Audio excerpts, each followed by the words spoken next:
Hello, folks. We're back. So it's only been 50 billion years of me trying to make this work, but it seems like we're here. So it's been about 20 minutes since I wanted to start. When I first started, it my computer gave me a blue screen of death. It's not a good sign if you know what that is. Means my computer basically just shat itself and decided to die on the spot. Very cool, very cool. And yeah, and then it kept on fucking up, which is great because every time I fucking stream, this happens. So that's awesome. I'm a big fan. I love how my shit doesn't work. It's pretty cool. But it's okay. I'll stop being too grumpy. It does work. We are live. I'm going off my phone hotspot because I'm not gonna sit around waiting for the Wi-Fi to die again and again and again while I pray it'll stop at some point. But instead, we're just gonna go for it. Jesus fucking Christ, man. Jesus fucking Christ. Okay. It's fine. It's fine. Yeah. Oh, great. That's an ad from Malwarebytes. That's what I want. I like how antivirus software is just like, what if we gave you software that was like the most virus-like shit you've ever experienced? Wouldn't that be cool? Wouldn't that be kind of awesome? Wouldn't that be sick? Okay. All right. We're here. We made it. I'm gonna just post the link quickly because the couple people that were probably watching probably waiting for this to return. But yeah, so this is fun. It's great. I love tech. I love how shit doesn't work. And yeah, it's pretty cool. It's pretty awesome. Okay. We have some stuff to get through today. Apart from my slew of like impossible tech issues, apparently, we have things going on in Afghanistan and broadly in the Middle East. We've got a couple things there. We've got some things happening in Italy. Some things happening in Spain, Germany, Ireland. We've already got some international news today, which will be pretty interesting to take a look at. Yeah, so we're gonna jump in with the news at the start as per usual, and then we'll build up to doing other things later on. I also have somebody who would like to guest and come on and have a talk with me, maybe a little bit of a debate. Somebody from Twitter, so that should be fun. Speaking of which, we have something that we could maybe jump in with that did happen to me just recently. We have some drama, and I was considering putting the subject to this drama. Hi, Salted Nectar. Hi, Matty. How are you doing? I am frustrated and annoyed at the total dysfunction of my fucking computer whenever I want to do anything. But it's fine. We're here. And you're here, which is nice. Thank you. Glad I worked it out. Me too. What was it? I don't know. Just my computer deciding to shit itself. My computer having a blue screen of death when I first started streaming. And then the second time I started, it decided to not let the microphone work, even though it's telling me on the mixer that it was working. So that's cool. And then I started streaming again, and then my Wi-Fi died. So it's like I don't know if you're familiar with the book series by Lemony Snicket, A Series of Unfortunate Events, but that describes my entire fucking streaming career. But yeah, I'm gonna calm down. You know, I don't want to be too grumpy. I'm glad I'm here. I'll stay for a while, but I'm really tired, so I don't know if I'll talk much. That's fine. Feel free. Just do whatever you can. I love that book. The show was really good too. Yeah, it's nice. And the film, I believe there was a film that came out before the show that I watched as a kid, and I remember really liking it. Yeah, we can kind of jump in with a little bit of some drama that I got into with a certain individual. I love that film when I was a baby. Hell yeah, hell yeah. That's how you know it was good, when it's something that you like them. So we have the fella. Oh no. Uh-oh. Are you telling me that it's not working? Please don't say uh-oh.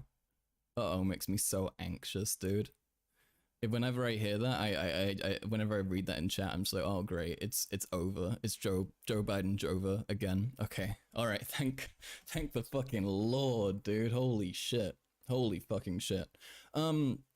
But yeah, okay, so we have an individual on the left, on the debate sphere, I would say. I don't know if I'd consider him on the left because of, you know, some positions that he holds. Are we back? I believe we're back, Abe. I believe we might be back. I've got my my phone running a hotspot that I'm going to be streaming off. I don't care. I'll pay a million billion euros for data. I've decided that streaming off LAN it's apparently terrible because every time I do that, it like shits itself. But yeah, so we have a guy on the left, or on the debate sphere of the internet, and he is somebody who is a bit of a self-proclaimed tankie. And the fellow we're talking about is a man who looks like many internet lefties and righties alike, to be fair. And it's this bloke. It's the Yankee Tankie. Now let me get rid of this bookmarks bar. This is the Yankee Tankie, and if you didn't know, he's a fella. He likes to go around. He likes to debate people. He's debated a fair few content creators who I like, and he gets very, very angry. And I found that kind of funny. He's a bit of an unhinged individual. He seems you know. He seems not totally well, like he could, you know, do with a little help or psychiatric evaluation. But he's very active on the internet, so I thought I might try and reach out to him. So what I did was, Jesus Christ. What I did was I sent him a tweet saying this. Let's take a look. Rich socialist typical, that's me, I'm super wealthy, everything I have works because I have all the money to fix everything all the time. True. So the Yankee Tankie quote tweeted this certain tweet from an individual who I'm quite sick and tired of, frankly, called Sock Dem Lad. Sock Dem Lad making this tweet saying Forsh is a very disturbing creep. Now he's now shaming liberal women for their partners who they sleep with, like the cult leader he is. He is being a creepy loser who thinks he knows better than women who they should partner with. What is wrong with this guy? And the clip is basically just Mr. Vaush saying that he believes that people shouldn't be dating conservatives who have terrible opinions. Something I think is totally fair. You shouldn't be, you know, rewarding people for socially reprehensible behavior. This guy keeps trying to argue with me and all my mutuals. He's arguably my most retarded mutual. Yeah, and it's weird, right? Because he's retarded in a very unique manner. You know, he doesn't really commit to any certain you know, brand of retardation. Like he likes to act like he's like different and stuff. But then you see him regurgitating some of the same shit from conservatives and the like. Holy shit. I have a cable I'm trying to get to be... There we are. So I can stretch this out a little bit. But yeah, he's a right-winger parading as a sock dem. He's basically one of the good lefties, as he probably calls himself. Yeah, I mean, he seems to like strongly dislike a lot of the left, right? So yeah, he made this tweet. I made fun of him for it. He was annoying. I blocked him. We're finally free of that guy. But anyway, Mr. Yankee Tankie decided to quote tweet it with this, saying this is boner socialism, and I don't really know what he's talking about here. But anyway, I said, hi Yankee Tankie, you should debate me, and I ratioed the shit out of him. That's a 6 times ratio right there. That's pretty crazy. That's pretty hardcore. Okay, two more likes and it'll be exactly 6 times. What does that mean? That's a fantastic question. I have not the slightest idea. So I sent him this tweet saying, hi Yankee Tankie, you should debate me. And he said that he was moving away from debates and prioritizing news content. However, if I provide him a specific thing that we would like to debate, he might be interested in scheduling it. So yeah, then he goes and he follows me, I follow him back, and we talk in DMs for a little bit. And what I didn't know is that the Yankee Tankie is absolutely terrible to DM with. Now, this is for a few reasons. Mainly though, I don't want to expose all my DMs here. Here we are. Mainly, here we are, because he talks a lot. He really goes for it. He really goes for it. And so here we are. We start off by him, asking about time zones. We talk about that a little bit. He said that he's not discussing LGBTQ stuff because he's tired of debating that. This is something that I disregarded initially, being like, he probably has, very mild-mannered, like, kind of boring, like, transphobic takes or whatever. But we'll have a look at that later. We discuss time zones some more, and then I talk about what we would actually like to talk about. And he's saying that, and then he keeps on saying to me that he's not going to debate anything historical, despite him calling himself a tankie, which is very much somebody who's, enforcing historical old positions. And then he said, he's like asking me about Niger. I say I know like vaguely what's going on, but I don't have the knowledge to make any big statements on it. And then he's like, maybe you should actually know about that if you want to debate about it. And I was like, I don't really know. Hello, Yitzhak, something like that. What's up? How you doing? Tankie is historical by nature, though. What? Exactly. So, and yet this guy is afraid to debate his views. So he keeps on going. He keeps on mistyping because he's using text to speech. Is Yitzy? Hiya. How you doing? And he says things like, okay, call mum, trying to think about something that isn't social politics but has something to do with geopolitics, which I don't know why he would like specifically only want to debate that, because I don't like, though I know and have a pretty solid degree of understanding of geopolitics, I don't really see the point in exclusively arguing about shit that like the majority of my audience won't care about or know about, because I feel like I have like a fairly casual audience mostly. But yeah, and then he said, and then he goes on this tangent, this stuff that I've not even all read yet because he's like keeps on fucking talking. He also says, baby, that would be a conversation you're willing to have. This is again, oh yeah, you can't see that. This is again a typo, because he's using speech to text, and I don't know why he keeps on doing that when it's clearly not working out for him. So yeah, he says that maybe there's something I'm more interested in. Yeah, I'll get to it eventually. And then he says, not interested? Lol. Like, maybe just over like 12 hours later when I just woken up. And then I said, I've got shit to do. Give me a bit and I'll get back to you when I can. He's more clingy than me, holy shit. Yeah, he is.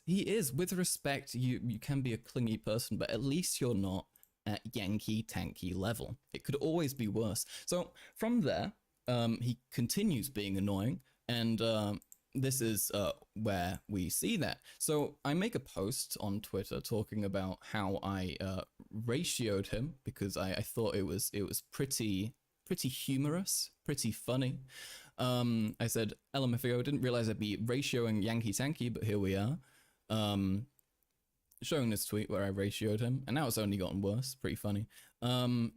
He says, lol, sure, ratios mean little to nothing. Anyhow, you gonna reply? This is a man who's been ratioed to high hell about like 30 times, 40 times at least, with this kind of energy. I said, you're worse than the clingiest insecure attachment people I've dated. Relax, give it time. Reading 4 pages of your DMs is gonna take a bit. And then he said, and then he's like keeps on being angry at me for not responding quickly. And I said, if you're going to be this much of a pain about it, we can call it off immediately. I somehow doubt you have an incredibly busy schedule. If you're not willing to have some patience to let me respond to you, then that's not my problem. Either be respectful and patient or leave. And yeah, and since then, not much has happened. He's kind of been hanging out. presumably finally waiting, actually, and not being a bitch about it. But yeah, so let's have a look at what he might have meant when he said that he's tired of debating LGBTQ stuff. Because I thought, because a chatter, someone who I don't know if it's in chat right now, probably not, but somebody who's been in chat a few times, Fudge. Now, Fudge was responding to a Twitter space that Schizo Abe and I were in. Hi, Christian. How you doing? Like texting my BPDX. It is exactly like that. I almost said something about that. But I didn't want to be too ableist. But yeah, so a friend of mine, mutual, quote tweets this take from his alt account where he said, Many leftists would never admit that the Nazis burned all their evidence that they were English word for cigarettes, who burned all the evidence of their activities. Also, Hitler today would be a trans-race, non-binary Starbucks barista. No, I don't think that's correct. Somehow, some part of my brain, when it comes to World War II and Holocaust education, says Hitler would not be a trans-race, non-binary Starbucks barista. He would be Hitler, and he would be just as bad as he was then, if not worse, because we've now progressed. Modern Hitler kind of sounds base. Yeah, like, what is he saying? Is he trying to say Hitler would be like at the forefront of like Just Stop Oil or something? So yeah, and then that mutual suggests to him that he debates me on it, and he says already talked to him, waiting for him to respond. If I'm gonna debate someone with less clout than me, it's gonna be on current events, not historical topics. He just has to accept that. Which, why? Why wouldn't you like want to do that? Like. Especially if it's going to be on if the Nazis were actually secretly gay people or not. There is some degree of possibility that Hitler might have done a little gay shit. This is according to SS member Ernst Röhm. Now, if you don't know about Ernst Röhm and who he is, Ernst Röhm is a fella. He's a German in the Nazi party, and he was a gay man, and he was in World War I with Hitler. And one of the things that he claimed was that him and Hitler did some gay shit while they were in the trenches. And something that's not uncommon if you know anything about like the army and about militaries in general. It's a lot of, people hanging out somewhere for a very, very long time, being very lonely and cold and, all that. And so if they're only male soldiers, they're going to end up doing a little bit of gay shit. So I think that's possible, but that's about as far as it goes. Hitler would be gammy. Yeah. I think, yeah, if anything, Hitler would be like one of those awful, evil. If he was trans, he would be like one of those awful, evil, terrible ones. But I I quite doubt it, frankly. So yeah, that's a whole fun thing. He also said that if I feel that he's being annoying, that it's just me being not cut out for this shit. If he's being a little bitch. And then I respond saying, I'm not cut out to respond to a 4-page spam immediately after I wake up. I guess not. And then he said, spam? Yeah, I guess if you are regarded. And then I said, if I'm what?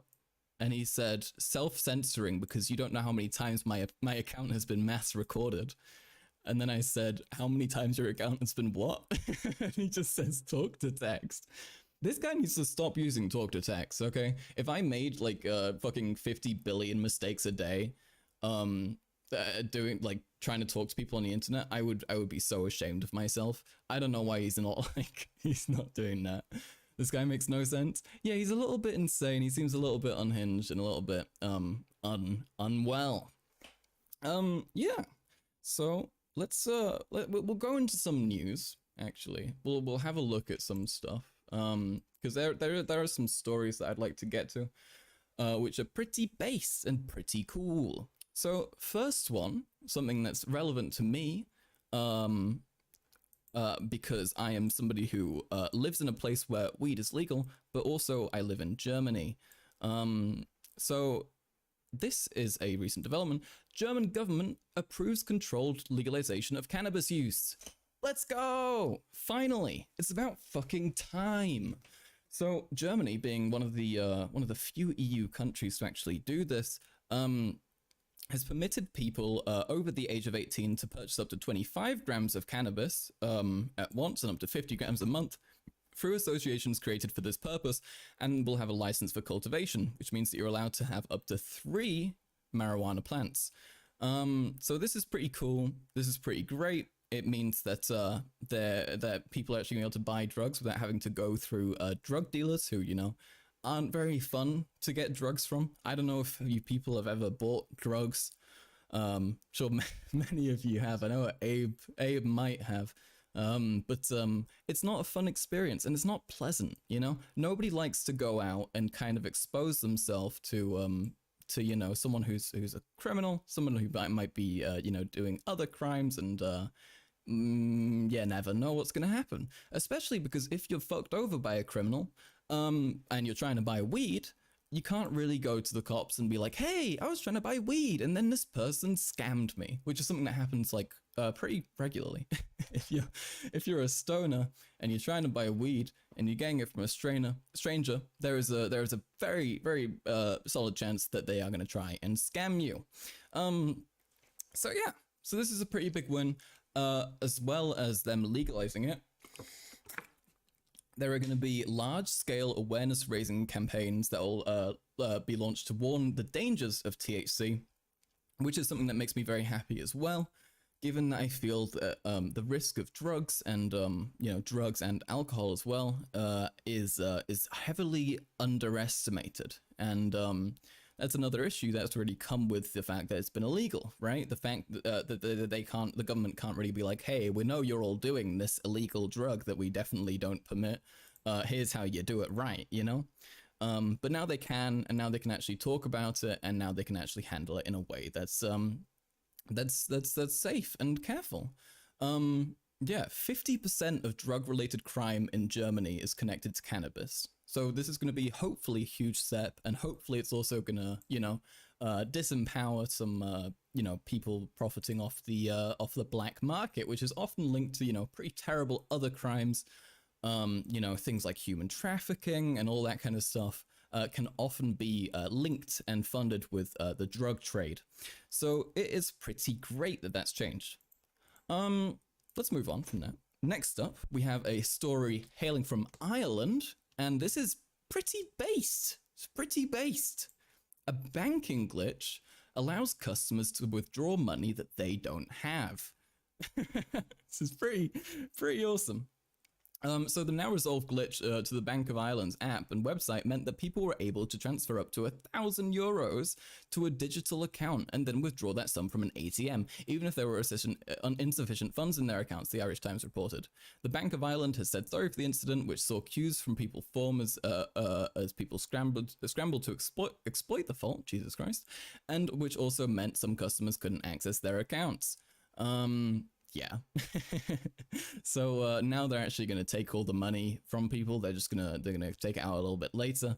But it is pretty fucking funny. So big old fuck up there. It's a shame the bank didn't just be like, okay, you can have that money. You can have a little extra. But it's interesting to see. Especially with our like dependence on technology and, you know, digital shit, I feel like it's kind of surprising that we don't see this more regularly. But yeah, the place where you live, you're Irish based. But yeah, so that's pretty fun. That's pretty cool. Let's have a look. Let's go for another nice positive thing. This lady is a woman from Texas has been awarded $1.2 billion in a revenge porn case. If you don't know, revenge porn is the thing that people do when they post your images, or they post your nudes or videos, whatever you recorded for a partner intimately, and then they post it online after you've broken up in a way to, you know, kind of exact revenge, make somebody feel horrible and sad And yeah, so this happened to this lady, and it does happen quite frequently. And she was able to sue, I believe. So yeah, she filed a harassment lawsuit, and she won. The lawyers originally asked for 100 million. I don't know how they got up to 1.2 billion. Frankly, I don't feel like it's not to disrespect the lady or anything, but 1.2 billion is an awful lot of money for one person. Okay, give her like fucking 5-10 million or something. Okay, don't. I don't think that's necessary. But yeah, no, it's good. It's good that she got money. It's good that she got compensated, and it's good that they're sending a message to other people who might be considering, doing that. Better delete all my revenge porn folders. Yeah. No, if you're doing that, stop. Okay, we do not tolerate revenge porn in the Maxis community. Let's go for some more fucky, unnerving, uncomfortable news. In Peru, a bishop decried approval of abortion for an 11-year-old girl. He said that basically the girl just needs to have a child, despite the fact that teenage childbirth is something that can often result in death, especially if you're 11 years old. Shockingly, 11-year-olds aren't built to birth kids. And it's pretty horrible. Once again, the church is being a fucked up, terrible institution, and it's yet another example of why religion is dog shit. Yeah, so that's pretty fun. Once again, another example of religion being dog shit here. We'll just go through these rapid fire. No concept of political parties in Sharia. So the Taliban's banned democracy in Afghanistan. Because, why would they do democracy if that's against Islamic law, apparently, so they just don't need that. They can just do a full-on, one-party dictatorship, which is pretty great. I don't even know if this is true as of the fucking like the Sharia God, what's it called, the what they read from. But I also don't know why a religious book would be like, okay, here's how you form a government, Like, that's kind of retarded. Islamophobia rising? Yes. The Quran. Yeah, that's the one. Fucking Jesus Christ. Yeah, I was making sure. Islamophobia rising? No. Look, you need to have your general anti-theism rising, okay? Don't make it specific. Don't focus in on anything too precise, because that's a bad look. And it's a bad look for a pretty fair reason, Why would you want to be tolerant of one thing that's terribly fucked up, and then not the other? Okay, we can go for another little win. Too late. You're focusing on Scientology now. Okay. Look, all right. My Scientology stream not meant to encourage you to become a Scientologist. Okay, you've got to rewatch it and try and re-understand what's going on there if that's what you picked up from that. Spanish socialists apparently won their first parliamentary battle, securing a speaking role, which is pretty cool. So lawmakers have elected the Spanish Socialist Workers' Party candidate for parliamentary for a parliamentary speaker role, following a closely watched vote that augurs, that's a cool word, well for Pedro Sanchez's efforts to return as prime minister. So big old W, you love to see it. Apparently this is less so purely socialist party and more of a SOCDEM party. It's kind of the same thing that you see with, most parties like that, like, the SPD in Germany, starting off as a purely socialist party and gradually moving to become more moderate and, accepting of compromise. So, that can be both here and there. I feel like a degree of compromise is necessary, but then it also ends up inviting a lot of more moderates to the party, and then you just end up having a not very super lefty party as you might otherwise. So, it's kind of a double-edged sword in that regard. Here we are. Let's have a look at this one. This is an article by Erin Reed. She's a trans woman on Twitter. And she wrote about how the International Chess Org, the FIDE, has decided that trans women have no right to participate in women's chess. Now, this is a very, very strange thing to do for a number of reasons, right? So the argument with trans women being excluded from things like sports or whatever has been, you know, they're biologically stronger. They're more capable. So this, you know, this kind of suggests that that the FIDE or the International Chess Org seems to believe that that people with who are AMAB apparently have better brain functioning than people who are AFAB, which is pretty. It's a pretty interesting take, you know, especially if you're trying to enforce like gender equality, being like, come on, man, you know that like you know, people born with vaginas and titties are just stupid. You know that. We know that they're not capable. Male brain equals smarter and better at chess. Is that simple, folks? Yeah, I mean, it seems to boil down to that pretty much. Let's see if there's anything in yeah, no, it's here we are. Transgender men must relinquish their woman category titles after transitioning. Transgender women can keep their previous titles. Okay.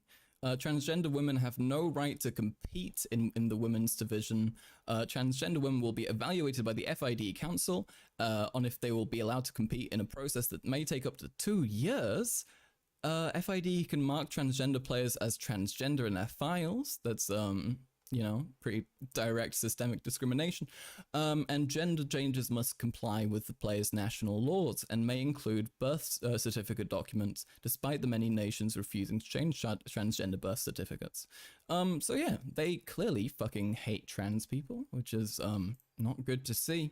And it's very strange because of what this kind of policy implies about what they do believe about the difference in sexes. Yeah. Yes, a lot of male chess players seem to think that the male brain is somehow more suited to chess. That's why they have 2 categories, women and open. Yeah, chess, shockingly, very elitist sport. Lots of discrimination there. Lots of horrible people who you know, who built up their power there. There's one specific guy who I'm thinking of who was popular in chess, and he was also a massive Nazi. But I can't seem to remember his name right now. Wait, let's see. I can probably find him if I look up chess Nazi. Let's see. Klaus Junge? I think I'm thinking of a different one. Bobby Fischer. Here we are. Bobby Fischer. You might have heard about Bobby Fischer. Bobby Fischer, a name? Yes. Thank you, Bobby. Bobby Fischer is a guy. He's born in Chicago. Quite a smart fella, you know. He was a chess champion. And he was also quite a Nazi. He spent a lot of his time developing writings about stuff. Wait, let me find it. Oh yeah, he accused the Soviets of collusion because he lost to some Soviets. That's pretty funny. Yeah, he retired from chess at one point because he was angry that they weren't giving him enough money to go out and play, even though he'd been offered quite a bit. And yeah, he was basically a massive bitch and very right wing and very anti-Semitic and quite a piece of shit. This is why video games should be segregated by gender. Exactly. Yes. Chess is having its Me Too moment right now, and FIDE ignores this and makes these anti-trans laws. Really? I don't know about the chess having its Me Too moment right now. I'm not informed on that. But that's not really surprising, right? If you have an organization that's being like, yeah, let these people just go and rape people. We're not going to bother about that. But, oh, trans people. Oh, how dare they? They're playing chess? Well, deciding to present differently from what their biological sex predetermines? This is horrible. Sergei, I need to stop reading names. Sergei was a massive Nazi who supports Wagner too. Yeah, more like Sergei. There was when a few years ago when I went to camp, because I used to go to like summer camps pretty regularly as a child. You know, in the summer, shockingly. And there was this one kid, and he was a massive piece of shit. He didn't like me at all, because I always did, despite being socially inept and not doing well in school socially, I managed to always do quite well in these like little isolated spaces.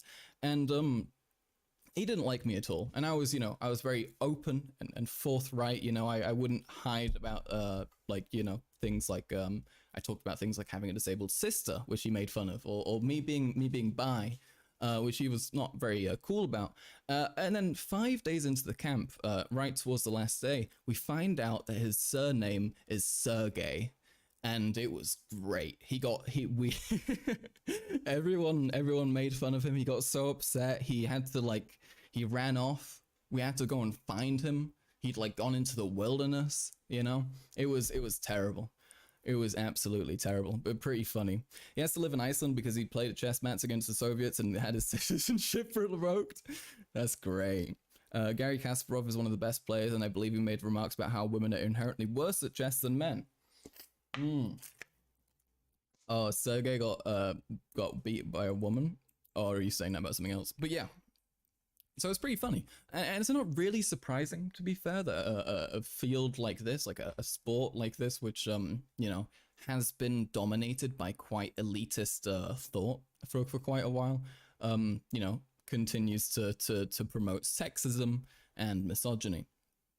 But yeah. So that's a whole fun thing. We love to see it. Lots more transphobia. Kasparov got beaten by a woman after saying they're bad at chess. Oh, that's great. Yeah. So I think, also a lot of the reason I feel like women are going to be playing differently is if they aren't going to have gender segregated things, then they're going to be used to playing against women. Obviously it's going to be maybe a little different than playing against a man, and so if they're not allowed the space to practice and all that, then like you can kind of make some estimates when you're playing against somebody. I've noticed this with video games. You can kind of get a read on how someone is going to function if you know like the person, their mindset a little bit, you can kind of take that on and use that to play better against them. So obviously if you're stuck constantly playing against the only same gender, then yeah, women can play in the open category. They just tend to not do well. Well, I don't know. I'm not going to make any claims because I do not know enough about that. Yeah, okay. Bad news, folks. Big L for the planet. Global water crisis could spiral out of control due to overconsumption and climate change, UN report warns.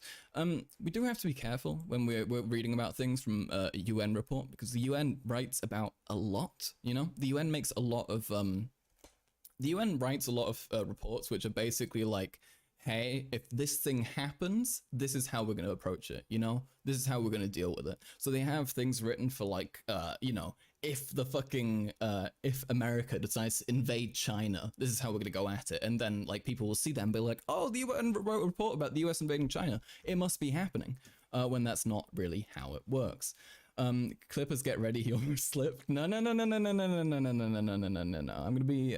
There's nothing bad here. Nothing bad here. I think it's a cultural thing. Just saying that's why men chess players think that they do, or that's how they justify it in their minds. Yeah.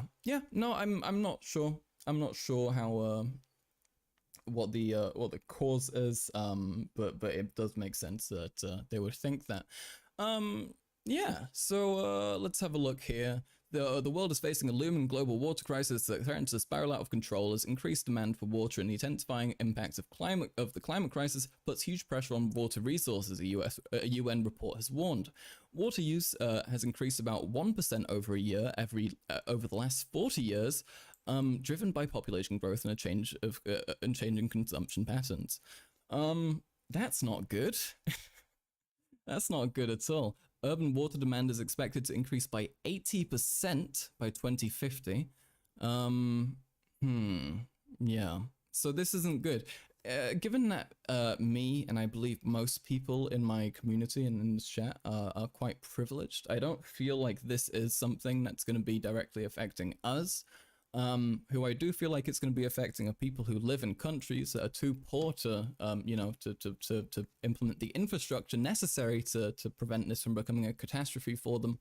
And I think we're going to probably see quite a spike in deaths over the next few summers. Not that we already haven't, but it's just going to get a little bit worse. So now, yeah, look at that beautiful decoration. Also, folks, right right there. That's a Scientology poster. I don't know if that's in good taste or not. But they gave it to me, and I think it's kind of funny. So I just hung it up there. But yeah. So that's the whole thing. Let's see. This thing, okay, let's have a look. This is the last news story I wrote down. So if you don't know, there is a C, and it's called the Good Morning #Woke Nation. Good morning. That's us. That's what we call ourselves for sure. If you don't know, the South China Sea is this old thing. It's a massive fucking big old ocean that borders on a lot of countries. And China, if you don't know, is geopolitically a massive bitch. So what they're doing is they've decided to start building an airstrip on a disputed South China Sea island. Not great, not great. It's an island that's also been claimed by Vietnam and Taiwan. And yeah, it seems like they're trying to, you know, escalate things, make things a little bit more tense, and assert themselves as being the one in power over the South China Sea in its entirety.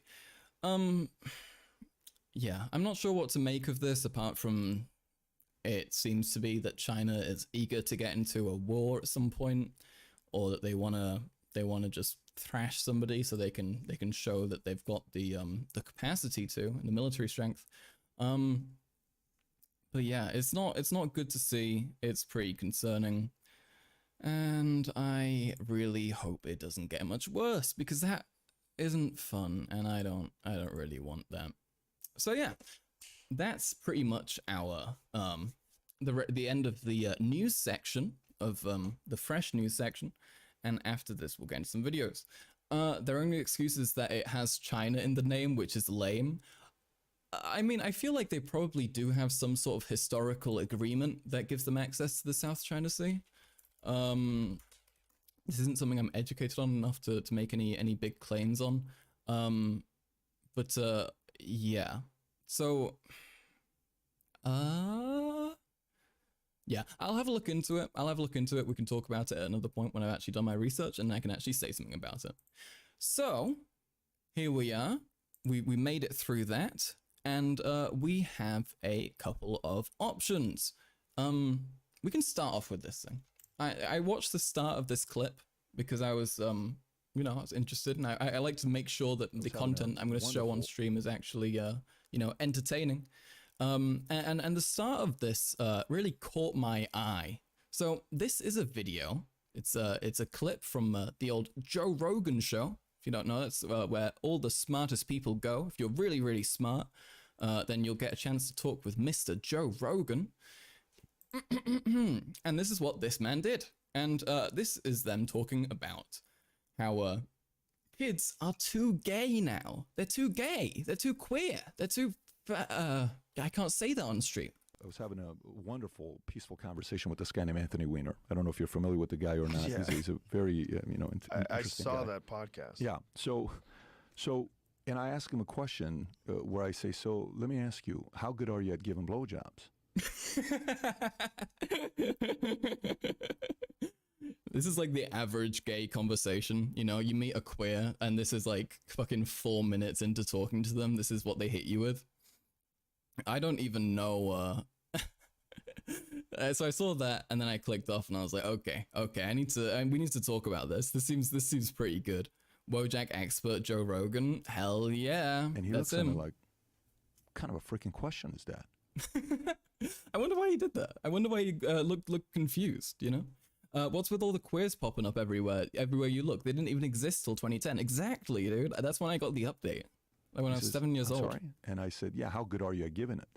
He says, no. I said, when... Thank you for the sub spags. I need to put on a little event thingy somewhere. You were 11 years old. Did anybody teach you how to give one? I know that he's building to like a larger point, but it's so like this line of questioning to lead up to it is so fucking horrendous. No. Why would they teach me that? That's what they're teaching in schools right now in many different places. Oh, they're not doing that. There's no way they're doing that. There right? are books that do show that. Yeah. There are books, right? Yeah. Okay. So if a person... The books that they're talking about as well, these are like things that have like, they're like sex education literature, and it's like, okay, these positions exist, you know, this is a thing you can do, and then that's kind of it, you know. And with most of these cases, it's not even that they're like taught it in a class or something. It's not like somebody comes up and they're like, okay, here's how you slob on a knob. It's more like there's a book in the library that says that, and it kind of it shows a graphic of it, you know. I believe to my understanding, that's like pretty much the extent of it. If someone wants to sell that book at Barnes and Noble, go for it. If a person wants to sell that book on Amazon, go for it. But what do you think about parents that are protesting all over the place, where in some districts, these guys are saying, no, this is recommended reading by the teacher, and it's normal, it's okay. When the teacher recommends that you have to read the blowjob book. See, this isn't happening, you know? It's not happening like this. If it is happening, it's happening that the teachers are being like, okay, here's the options you have. You can have these books and you can read through it if you want. And then like, that's pretty much it. Thing is though, right? The reason that is a good thing that exists, that teachers are like offering you know, kids and younger people the chance to educate themselves on sex, is because everyone has access to the internet now anyway, you know. If a kid wants to know about that kind of thing, if a kid wants to educate themselves and find out more about something like that, they are going to do that, you know. You can't hold them off from that. And it's fucking like, so basically this guy just wants that kids are gonna have to like just look it up, just have to find it on, because thing is also, if you're a kid and you're like trying to figure out like how to educate yourself on sex, like I was a kid once trying to do that, and I went on fucking like porn sites, you know, which is a terrible thing to do, but then again, what else was I meant to do, you know? That what other resource do you go for? So you're kind of fucked in that regard, and these people need to have actual education offered to them. You know, you can't just be like, yeah, just fucking hope you learn eventually. Also, if you think about it, all of these people who are actually going against like anti you know, sex education legislation, those are people who want kids to be having children. They want kids to be getting pregnant. They want kids to be having more kids. It is literally the case. If we have a look at all the people who do campaign for that kind of thing, it's you know, Christians, it's old people, it's people who have voted on pedophilic bills like allowing child marriage, and this is just leading to, you know, their greater goal of you know, repopulating the earth, and especially repopulating the white population as well. That's a big element of it, believe it or not. Okay, you should learn about this at an early age. How do you feel about that? Well, I think it's very clear that there are certain teachers that I have find my an fucking agenda, light. and that their agenda is to indoctrinate children into this LBGT mindset, and that this is I swear to God, is any conservative ever gonna get the acronym correct? LBGT is LGBT, Joe. It's LGBT. not just cherished but celebrated. And you know, if you're talking to someone who is a gay kid, great. That's great. If you want to tell them that it's okay to be gay and, you know, you should be your true self, great. That's terrific. What my concern with is that a lot of what we're seeing with like New Jersey Why does he had an sound so uptick in, slow, dude? Holy shit. Is this like... This is normal speed, but he sounds so slow. I don't know if this is just me because I talk quickly when I stream. And I know this is a thing I complain about literally every time, but why do all these people sound like they're like lobotomized? Okay, there we are. All right. Let's see. kids identifying as non-binary by 4,000%. Like, it's not natural. These are not normal numbers. And I think children are very malleable. With children identifying as non-binary by like 4,000%? 4,000% compared to what? You know? Because if this is him talking about kids identifying as non-binary pre the existence and the acknowledgement publicly of non-binary people existing to now, when it's like a, you know, relatively accepted thing, you know, which exists in most developed countries that people acknowledge it, then yeah, Joe, yeah, it's going to go up by 4,000%. But I strongly doubt that's true. I strongly doubt that it, like, the number went up by 40, you know? Like, let's be realistic about this. They're very impressionable. And if you reward them for certain kinds of behavior, if they are praised and cherished for certain types of behavior, I think they'll be encouraged to do that. And I think you're seeing with a lot of these detransitioners that a lot of these kids got encouraged early and got put on hormone blockers and hormones and got mastectomies. And as per usual, we know this isn't true. You know, we know that the majority of the vast majority of trans kids who use hormone blockers are people who stick with it. I believe there's I think for hormone blockers, the rate might be up to 2%. If I'm being generous, really generous with my recollection of this, maybe 3%. And that's then 97% of kids for whom it did go well. And who are therefore, happier with themselves and their existence. And then the other kids, they have to deal with slightly delayed puberty. And that's usually the full extent of it. You can have the case that somebody is made, unable to have kids as a consequence of hormone blockers. But that is, I believe, more often than not what happens. Conservative rhetoric is based on believing in two different contradictory things at once. Have you ever heard of the Stanislavski opinion? That's what they're doing.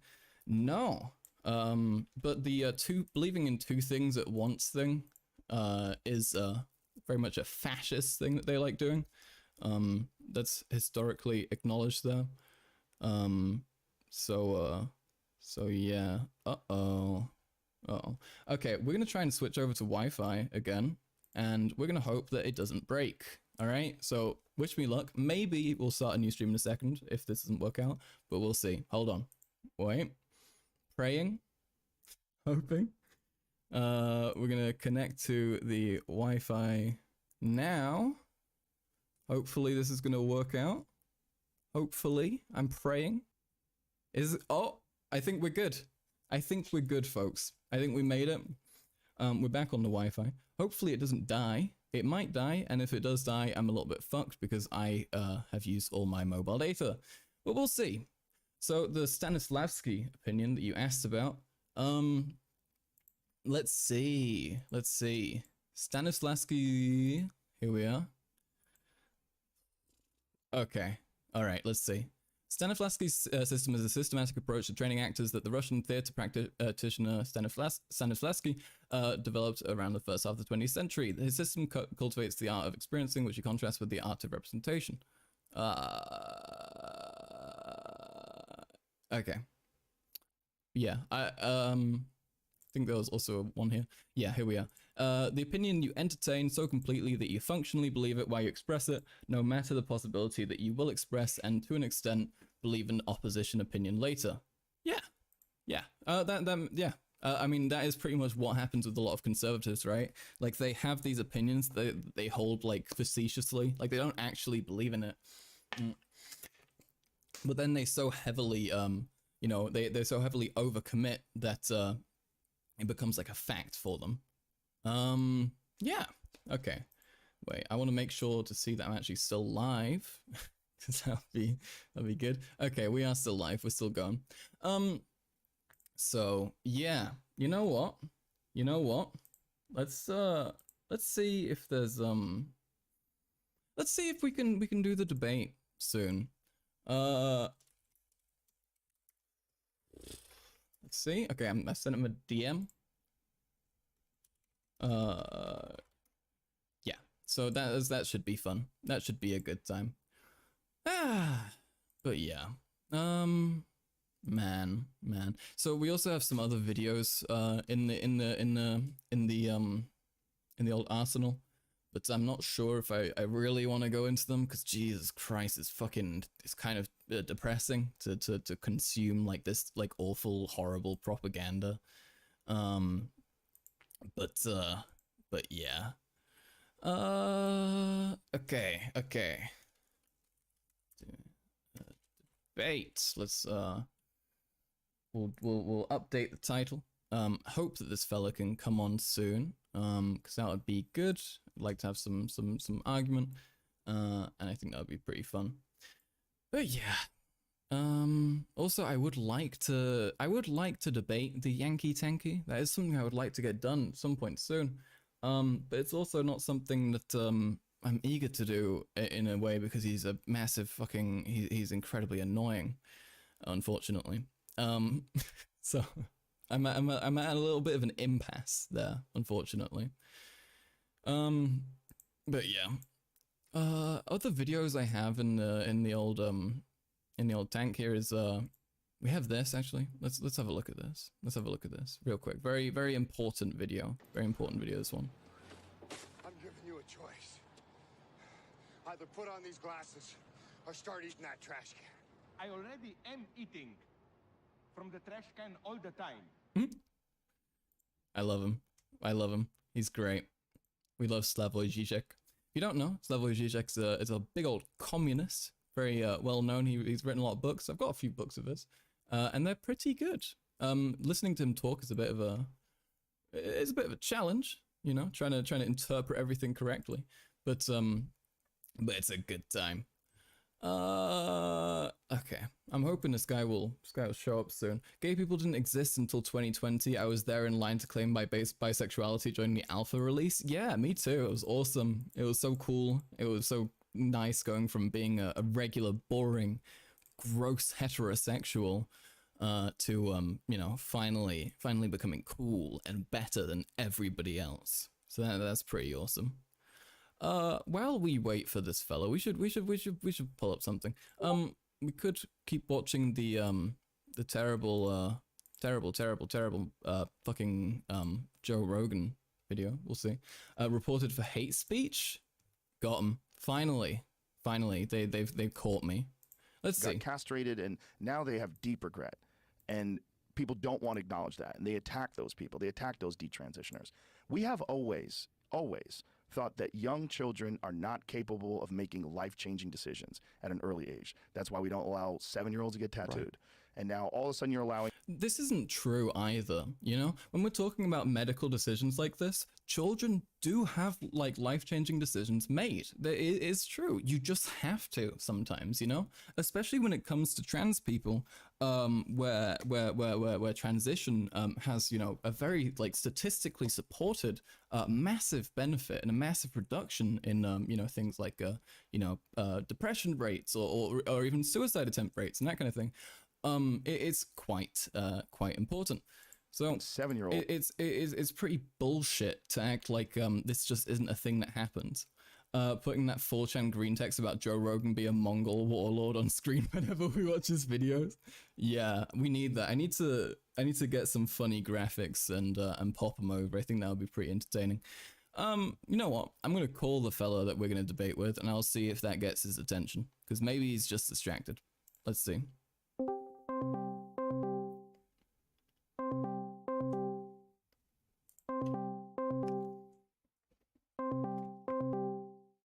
Let's see.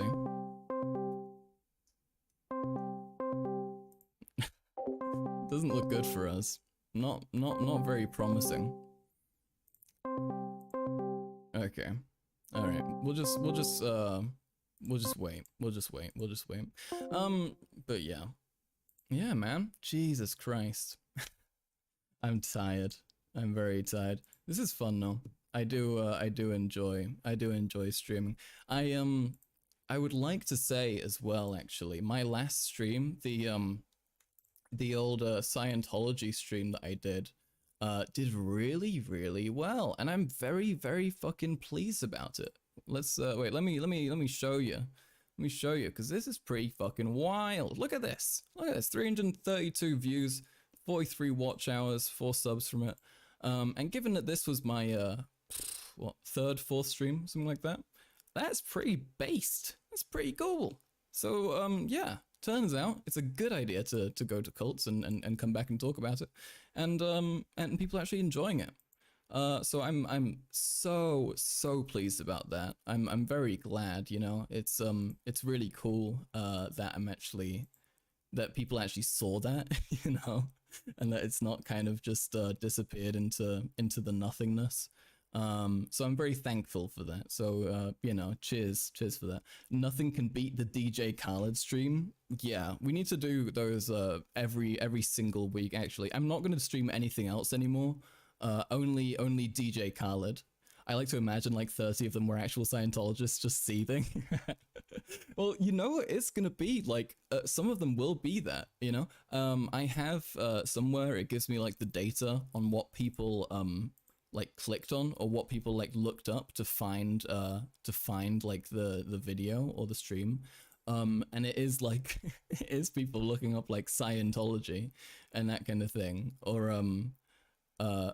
yeah, here we are. YouTube search terms that got it to come up here, Scientology. So there will definitely be some genuine bona fide Scientologists who watch that and were like, how dare they do that to me? So that's pretty funny. I'm also slightly concerned that the actual Church of Scientology is going to find it at some point and try and fucking sue me or something. Because I don't dislike doing that, you know, especially if you have a big unethical organization like that. It's not impossible. It's actually quite, you know, fairly likely. But given my size, I'm hoping that they will just disregard it. And given that in the stream, I'm careful-ish, there are some points where I do kind of slip and I say something that's like, you know, suable. But I mostly make it clear that I'm just speculating. So yeah, I'd also like to retroactively say now, I was just speculating. Everything I said, speculation. Don't worry. Do not worry. Everything was fine. Everything was perfectly fine. Multiple billion-dollar religion versus 300 subscriber streamer who averages 2 viewers. Nice. Thank you. That's very, it's very kind of you to say. What are we? Oh, Jesus Christ. Let's go. Yeah, the viewership's dead, folks. Well, I mean, to be fair, what can you do? I'm like sitting here waiting for someone to show up to debate me. And he's just not fucking showing up, unfortunately. We'll sit here a little bit longer. We'll just wait it out, you know. Maybe he'll fucking show up. Would be nice. Would be pretty cool. But yeah. I hope they don't come for me. I really hope they don't come for me. That would not be cool. That would not be fun. I would not appreciate that at all. Everyone's scared to debate you. You're just intellectually outpacing them. I must be.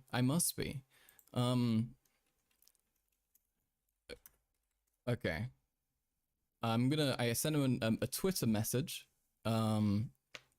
because hopefully he'll notice that.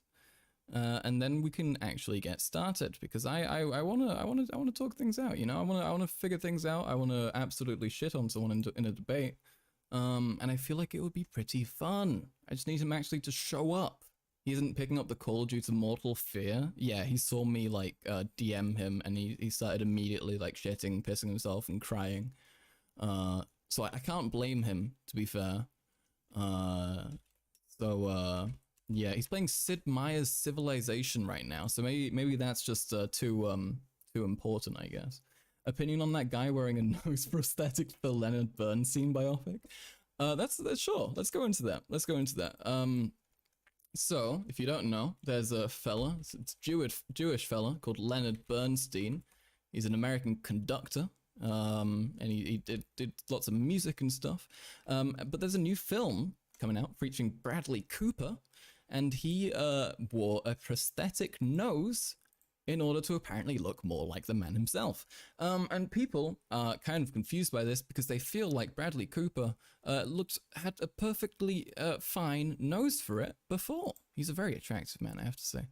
But he looked fine, and I guess there is a very slight difference in nose shape. But I don't see the necessity of it. Either way, I don't think it also matters that much, you know? Films will do makeup. They will do things like this, probably, more often than we realize, perhaps. And it's probably just that this is being commented on more and discussed more as a consequence of him being Jewish. So yeah.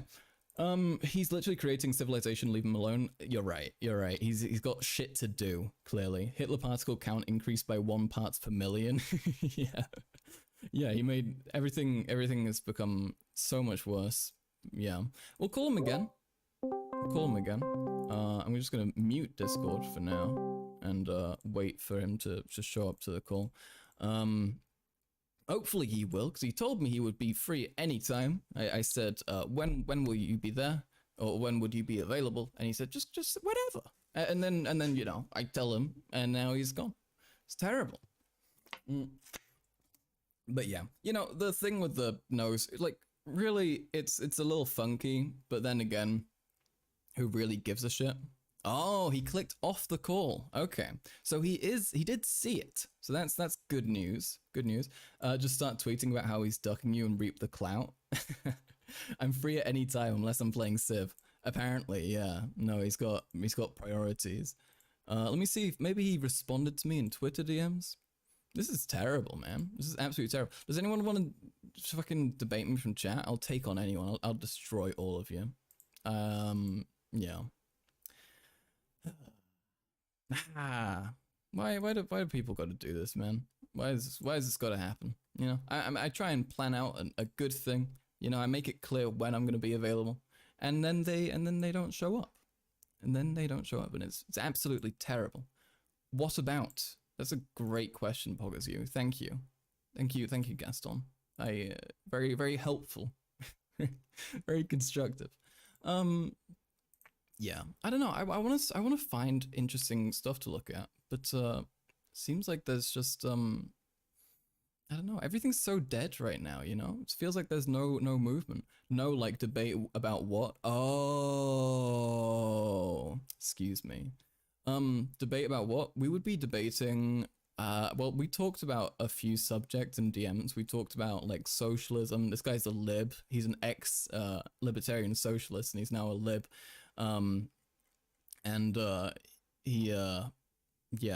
He thinks that it's not necessary to make that crass changes, and that just instating a more improved welfare state would be sufficient.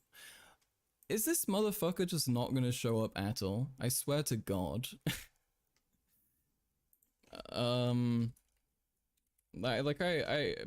Maybe he's you know, taking a massive shit, like the fucking a Michael Jackson one that's gonna kill him or something. Because holy shit, how do you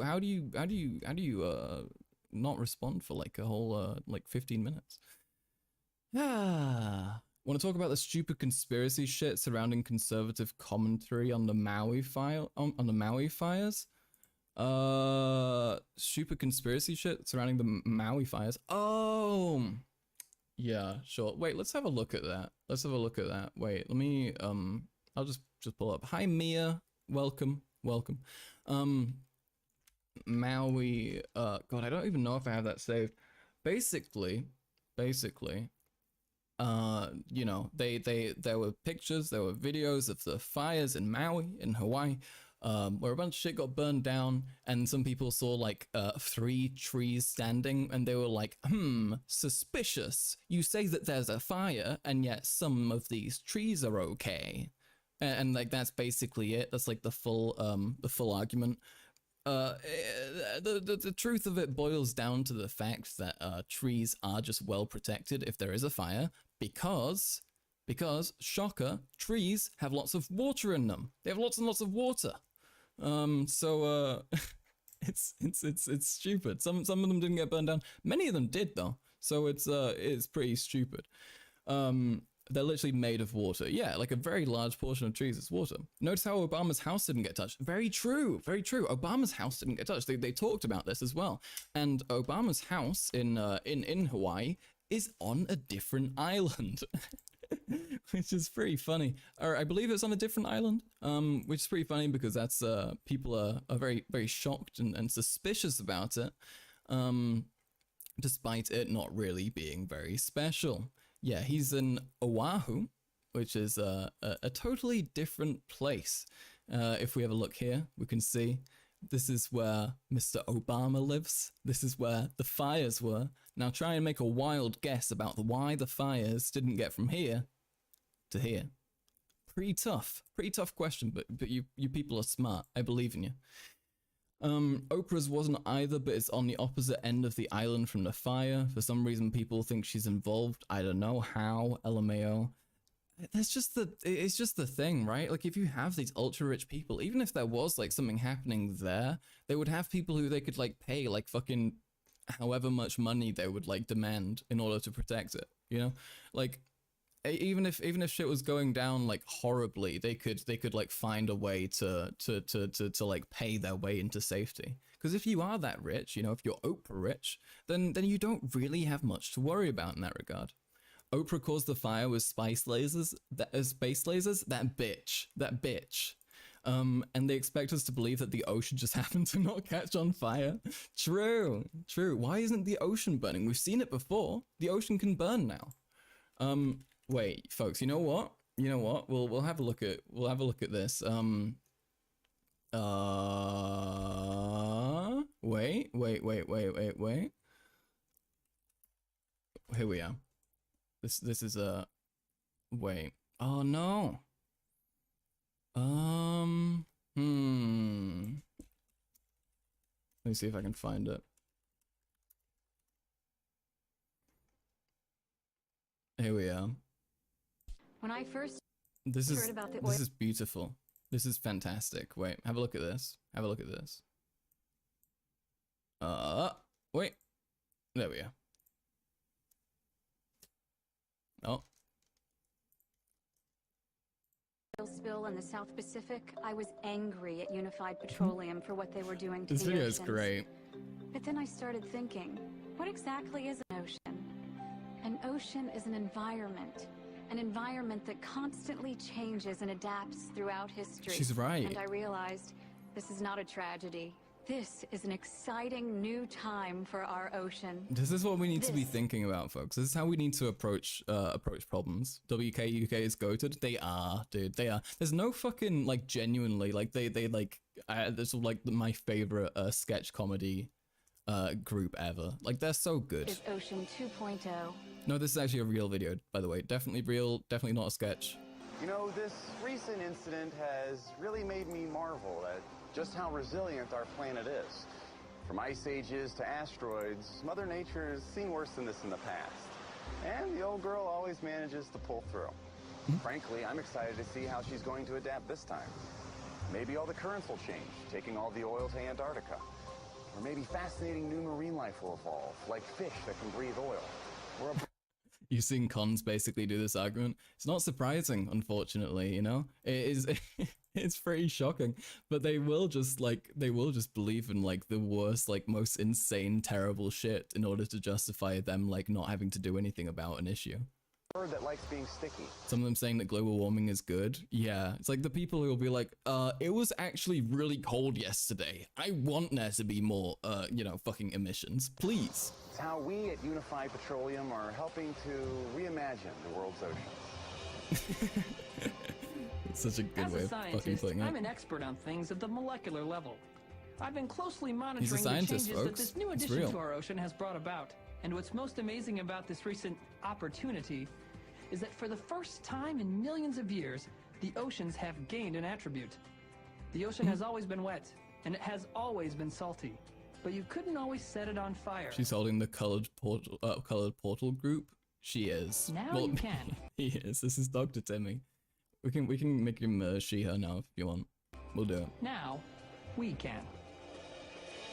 We can do it, folks. We can put the ocean on fire. Isn't that beautiful? on the water. That's great, honey. I just didn't remember that bit the first time I watched it. Look, Mum, a rainbow on the water. Oh God. You know what that means, folks? I didn't get the joke the first time I watched that. It's it's from there being oil on the water. Plus, Unified Petroleum donates $1 from every million it makes towards putting more computers in Donates $1 whole from every million it makes. classrooms across the country. To help kids. They're so good. They're so good. First they said that global warming didn't exist, and then they said it was real but not caused by humans. Now they're saying it's a good thing. Yeah, they'll make any argument. See, these people have like no actual convictions, right? This will drastically affect fishing season. Hell yeah, you're gonna get way bigger mutated fish. It's gonna be awesome. As a mother, I like that. You know, they say that oil and water don't mix. But damn it if we're not trying. Unified Petroleum, we have nowhere to go but up. Fantastic. Fantastic. They're so good. They're so good. How will this affect the trout population? This is my first thought whenever I see any social issue or any issue at all ever, is I think about the trout population, because they're my real priority. Okay, I'm not gonna lie to you. That's who I actually care about. So this guy, our fella, Mr. Walter, who I've been DMing for the last 20 minutes, decides is apparently not showing up. So that's not very good. We'll give it one more call, yeah. See if he joins. Yeah, promising, very promising. Can't wait until the Earth is 70% oil. Hell yeah, that's what we need. That's what we need. We need a full oil Earth. That's my goal. That's my policy prescription. We need to make the Earth full oil. Just stop oil? More like just get more and put it everywhere, please.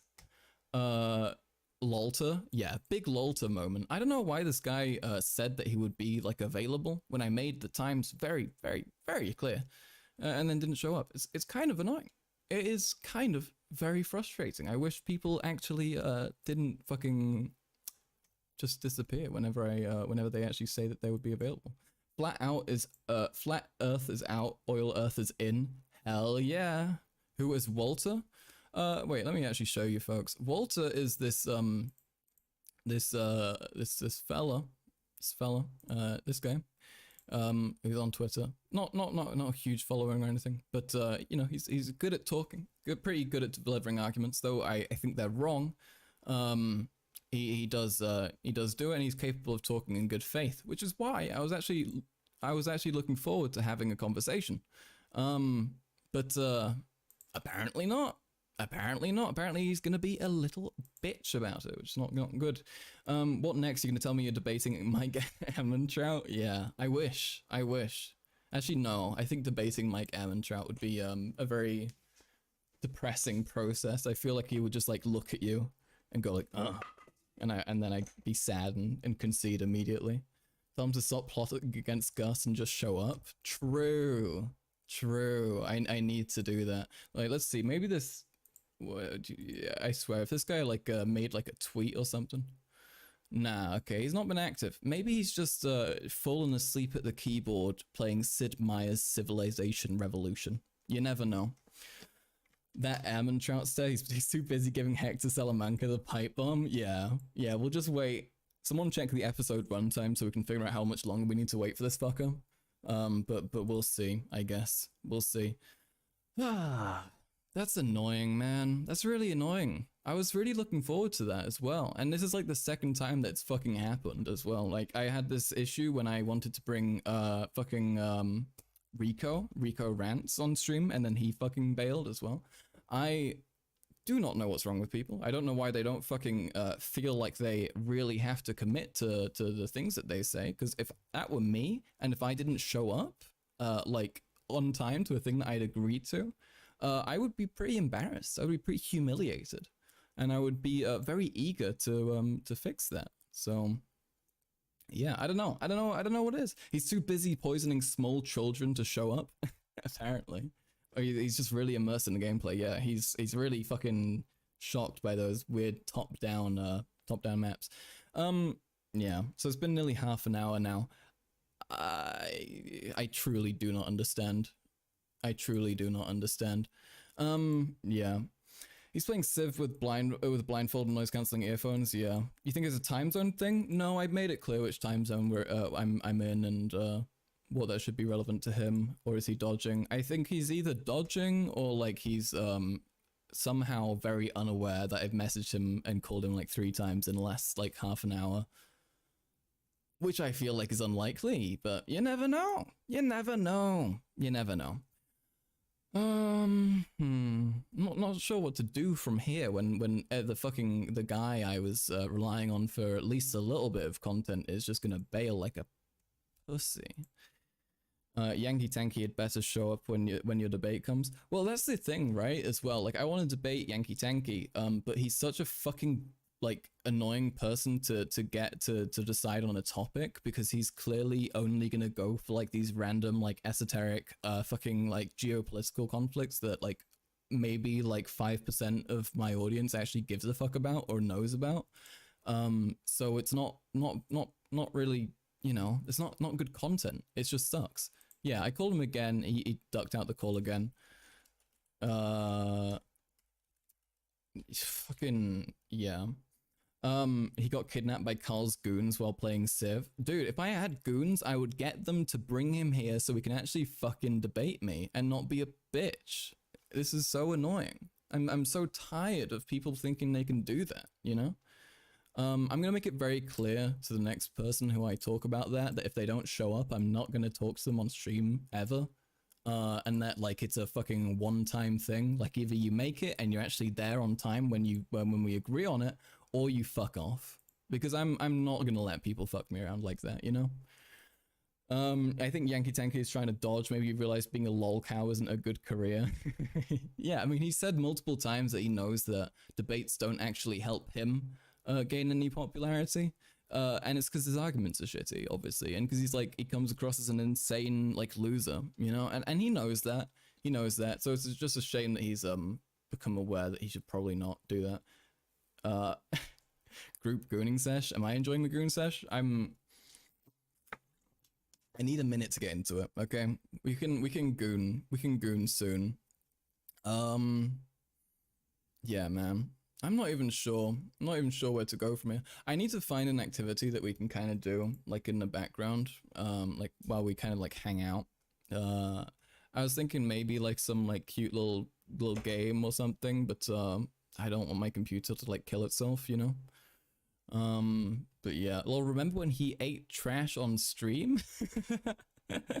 I do not remember that. No, I didn't. I don't think I experienced that one, unfortunately. I think I must have missed that. I'm very, very sad to say. Wait, we can have a look. The Yankee Tankie eats trash? Maybe if we look it up on YouTube, we'll find it. No, I don't see, oh wait, here we are. We are trash. Okay, so folks, for the people, hello Rylan, for the people who don't know, this is who the Yankee Tankie is. He's a very well-adjusted looking fella. He looks, you know, like your average Twitter communist. And let's see what he has to say. I do love trash. I love fucking trash. Let me fucking tell you how much I love trash, and okay, we are trash communists. We are garbage communists. We're out here revealing the truth. We're revealing the truth. We are telling the truth. We are showing what the American imperialists are, because that's what we are. We are the trash communists. We are the trash communists. You're goddamn right. You're goddamn right. See, can you see why I want this guy in a debate with me? You know, can you imagine how this guy would like conduct himself? Because I'm like pretty good at staying, you know, calm and and rational, and it annoys people. So I feel like this guy would be such a fucking great, just a great target for me to debate. Eating trash to own the libs. Fuck yeah. That's how you win. That's how you beat US imperialism. We're Oscar communists. We are trash communists. Oscar the Grouch. That's what we are. That's what we fight for. You fight for trash? I mean, I know Vladimir Putin is trash. That is. I don't know if he's on drugs, frankly. True, yeah. I feel like he fight to reveal the trash. I feel like he must the US be. imperialists. We fight the real trash of the I feel like he's either on drugs or there's some other issues causing him to act this way. Is he still homeless? I don't know. I can ask him. I can be like, "Hey man, is it true? Is it true?" But yeah, it's very weird that this guy who's you know, kind of insane and is known to be terribly insane is in my DMs getting angry at me for not responding to like 40 texts immediately. I think that's pretty humorous. Yeah. I also think it's funny that he talked about how I have like apparently no clout when this is the state of his YouTube channel. You know? Like, I'm not gonna lie, you know, my Scientology stream has more views than his last 6 combined. So, I don't know, man. Maybe you don't actually have that much clout. And also his tweets, they don't do that well, you know. And I have very, very solid engagement. So, you know, it's pretty funny that he tried to pull the I'm not gonna talk to you because you got less clout than me card, because Jesus Christ, fella's not doing well at all. I also don't know why he would stick to doing the news now. Instead of actual like debating, because people like seeing him debate. They don't really care about him doing the news. But yeah, tomorrow's my cat's 9th birthday. Can you say happy birthday to her? No. Yeah, happy birthday, kitty cat. We love cats. With a big old cat channel. Yes, he debated Dylan Burns outside on the street once. Yes, but looking at his recent videos, it does look like he's inside a building of some sort. So he either broke in and is actually you know, illegally there and shouting and being a bit of a schizoid, or he actually has a house or an apartment now. Her name is Cherry. That's an adorable name. That's a lovely name for a cat. I'm a big fan of Cherry. We love Cherry here. Happy 9th birthday, Cherry. We love her. Yeah, man, I want to see, I have some leftover content from the little visit I did to the Church of Scientology, and I want to see if that's uploaded yet. It has. Caleb Morpin argued with me when I only had 50 followers about how he was actually super relevant. Yeah. Oh God, it's so sad. It's so sad. Because these guys, they I mean, they don't seem to realize that they are just genuinely fucking like lolcows, and they don't really like, I don't like that term personally. Yeah, like, it feels a bit gross, but that is pretty much what they are, right? Like, they're just somebody like who the internet took to shit on and make fun of, and that's kind of it. Let's have a look at this video I have for you, though. So this is a video that I was recording in the Church of Scientology. Wait, let me wait, I need to figure out what my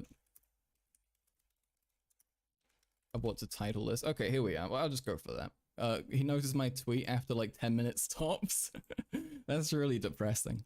I mean, that's the thing, right? If you're gonna be name searching like that, you will just find things. I try to name search myself every now and then, you know, to see if anyone's talking shit, but it's really hard because the name Karl Marx is just like how how Hispanics, like Spanish speaking and like Portuguese speaking people, misspell Karl Marx. So whenever I look it up, I just see like a billion Spanish people like trying to talk about Karl Marx and actually just saying Karl Marx. But let's see what this video is all about. So I want to say before this is like I had the opener that I watched, and then we saw this. So let's have a look. Religion is as old as man. Man has believed far longer that he was a spirit than a piece of mud. Your tweets get more likes than his. Yeah, it's pretty fucking pathetic. In this age of materialism, he is being put into total effect. But in his book Science of Survival, L. Ron Hubbard pointed out that materialism was not necessarily true, and that evolution could be... This is a very funny thing as well. So L. Ron Hubbard liked to make a big thing about how his followers need to not be materialist or anything, when he was like actually like he was, you know, terribly materialist. Very shocking. He loved having money, he loved having items, he loved having possessions, and he was a pretty materialistic individual. It's pretty ironic they would try and make that claim. Scientology Goon Cave? I gotta look, okay, I'm gonna go back to the Scientology church, I'm gonna suggest that to them. I'm gonna be like, can we open another room, like the Goon Room? I feel like you could really bring people in with that. Just a way that other factors build a species of body. Materialistic science. Can you imagine how like insane I felt though, like sitting here in this room that they put me in, just watching this like absurd video where where like everyone in that building believes in this. Not disproven God or the spirit. They just say, call her L the way she's running on my Hubbard. Ban yourself, Mia. The lives and works of materialists certainly prove that they are not godly men. Most Fuck religions you. have meant peace for man, and there have been a great many religions in man's history. But in all religions, I mean, have you ever, if you ever seen the film The Master, that is allegedly about him and how he found Scientology? Oh, really? Wait, let's see. What is that? The Master film. Oh, the Thomas Anderson one? Let's see. Yeah. That wouldn't surprise me. I feel like if you want to make media about Scientology, you got to be incredibly careful to not actually say it. So it wouldn't be surprising if they, you know, just had like a little, you know, way to be like, yeah, we mean this thing, but we're not actually going to say it. If I had good looks and charisma, it would be over. I'd start a commune in Mexico, and we would all end it with cyanide cherry Kool-Aid. I mean, that'd be kind of dope, honestly. I don't know. I mean, not the fucking killing yourselves together. Probably don't do that. Here we are, this motherfucker. Walter has responded. He said, yo, my bad. I was away from my computer. Okay, my bad AF. Okay, he's, okay. We'll finish that video and then, yeah, and we'll see. Bro got beef with Tuco, apparently. Finally, the stream about the debate is gonna have a debate. Yeah, we're gonna update the title in a second. Let's finish this. Let's finish the little Scientology clip. Because I recorded that, and yeah, let's see. Who sought spiritual release. That is what we deal with in Scientology. You may have heard the question asked, is Scientology a bona fide religion? It is, and the beliefs of millions of Scientologists have been confirmed. A bona fide religion. Are they actually a real religion? So what they're also doing here is they're trying to claim that bona fide. They're trying to claim that the German government has recognized them as actually being a religion. That's not true. Judicial decisions in nation and revenue service determine that. Oh yeah, this is the part where they celebrate America because America acknowledged them as an actual religion. Did they let you choose whether you want to watch it in German or English or what? Yeah, they have it in like all languages, and because there was like a group of Irish people who were also there, a group of Irish teenagers from Dublin who, well, not teenagers, young adults, who looked very stoned. They looked very baked, but they were there and they were in the room before me, so they still had the English version in. The churches of Scientology and their related social betterment organizations operate exclusively for religious, charitable, and educational purposes. Yeah. That must have been crazy for them. Yeah, apparently they do it a lot. I talked to them a little bit. I bet they were taking a piss while high. No. They were there to like exclusively look at the church. This is funny. I like how they make they have to like put in so much effort to be like, we're not a cult, okay? We're definitely not. We would never do a cult thing. We're only trying to be good. We're only just a regular religion. We're not bad, okay? Furthermore, you'll be happy to know donations in the United States are tax deductible, just like every religion. Just like every religion. It's funny. They're trying so hard. We are not a cult. Exactly. The church in the book, What is Scientology? It contains a wealth of information and will answer many of your questions about the religion and the life of L. Ron Hubbard, the founder of Dianetics of Scientology.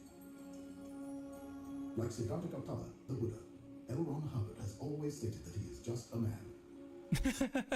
This is what I was referring to yesterday. L. Ron Hubbard has always stated that he is just a man, they say, while giving us like 50 billion images, like admiring him as a god. He forever maintained that to know life, one must live life. And in fact, it has often been said that L. Ron Hubbard lived 20 lives in the space of one. L. Ron Hubbard was just a man. Also, he was really awesome and super cool. Why does he look like Chuck McGill but more evil? Literally, he does. It's really funny. I thought, I saw a picture of L. Ron Hubbard once a while ago, and I was literally convinced it was Chuck McGill, and I was very confused it wasn't. As a young man, he traveled to the still mysterious Asia and Far East. He was a pioneer at the dawn of aviation, and led expeditions as a member of the famed Explorers Club. He was Yeah. a master mariner, licensed to captain any vessel on any ocean, and served as We are totally normal guys, totally normal. Nothing suspicious here, just totally normal. We're not a cult, we're totally normal. Exactly, they're totally normal. Let's see if there's any, like, Jews in this, so... decades-long search to answer the riddles of This is a guy who definitely thinks he's just a man, you know? You can tell by him writing, I don't know, it's like, what, 12 books in here? Like 13, 14? He looks like he needs a space blanket to get his Albuquerque daily. Yeah, and he gets to be a clear... What a sick joke. Yeah. This dude was just a man, but look at all the shit he did and wrote. Exactly. Look at how fantastic he is. Those answers are contained in the materials of Dianetics and Scientology. All told, L. Ron Hubbard wrote hundreds of books and recorded thousands of lectures, now translated in more than 50 languages, with over 200 million copies in circulation.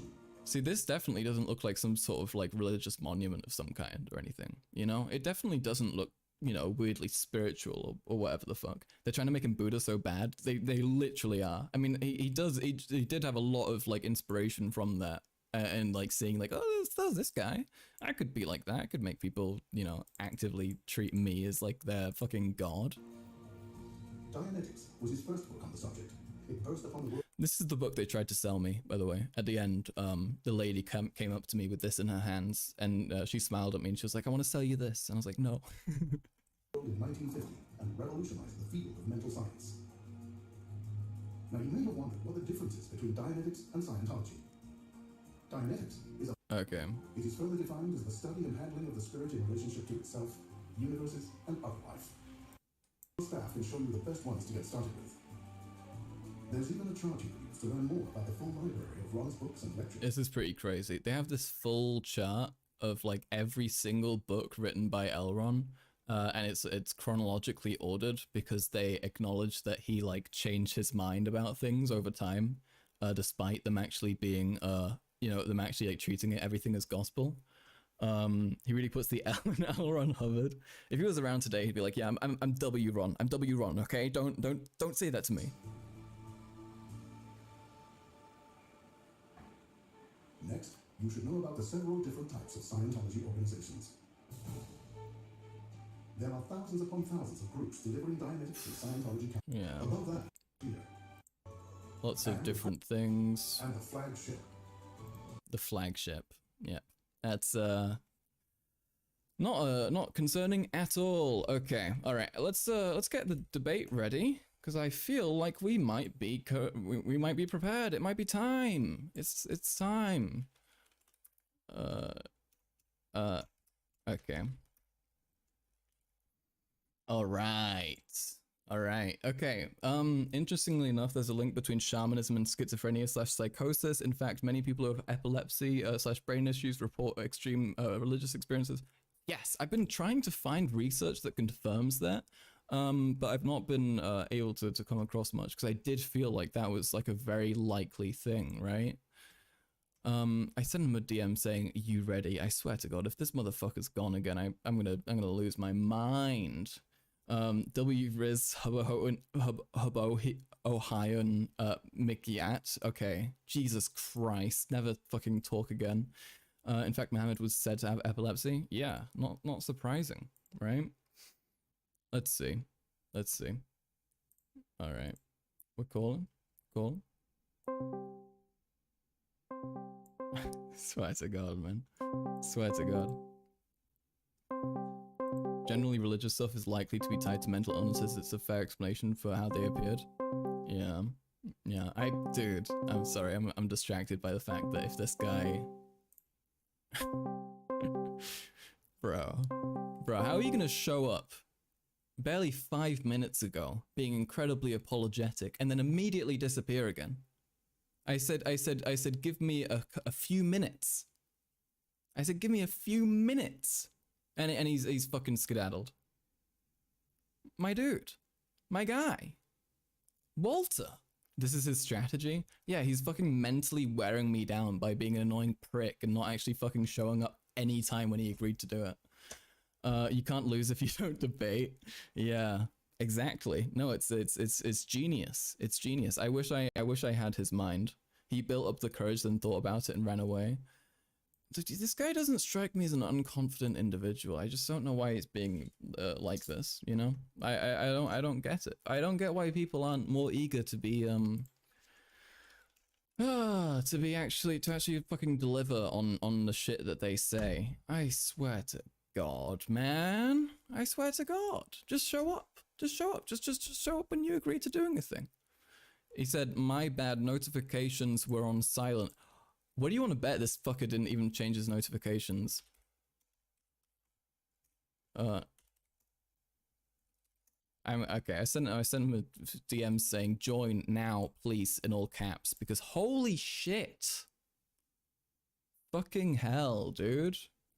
He's like Mitch McConnell where he freezes before the speech. Yeah. He ain't built for this. Scheduling an appointment to give blood to a dying child and cancelling last second. True. That's exactly what this is. How hard is it, man? How hard is it? Also, like, fucking literally at 47, I said, give me a few minutes, and now it's been a few minutes, and then I called him. Is it a general debate or topics specific? It is general in the like, we have a few topics that we know that we disagree on, but it's general in that I want to kind of like let him you know, just kind of pick out whatever he's feeling most passionate about, because I think that makes for a more interesting debate. You debating Yankee Tankie? Also hi. I wish. Nah. This is just me debating someone from Twitter who's too much of a bitch to actually show up on time. I DM'd him 50 minutes ago, and then he didn't respond for about 40 minutes. And then he fucking and then he said that he would be here, and now he's gone again. So I'm kind of losing my mind here. And I'm pretty fucking annoyed because holy shit, just show up on time. Man's tardy with it, legit, fucking genuinely. Yeah, I don't know. If somebody's like this, I'm straight up not gonna let them on my like stream again. Because holy shit, I'm not gonna waste my fucking time and my viewership because you're gonna be an idiot. I don't even know what to say, man. I told him to give me a couple minutes, and I waited 2 minutes, and then I called him.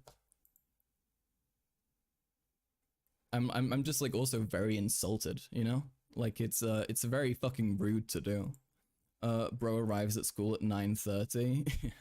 He's performing emergency CPR right now. Dude, he fucking better be. There better be like a family of like small like people who are fucking dying or something.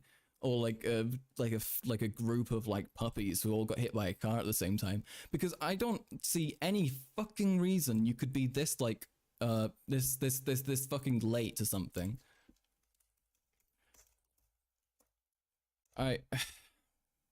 Holy shit, man. Holy fucking shit. Okay.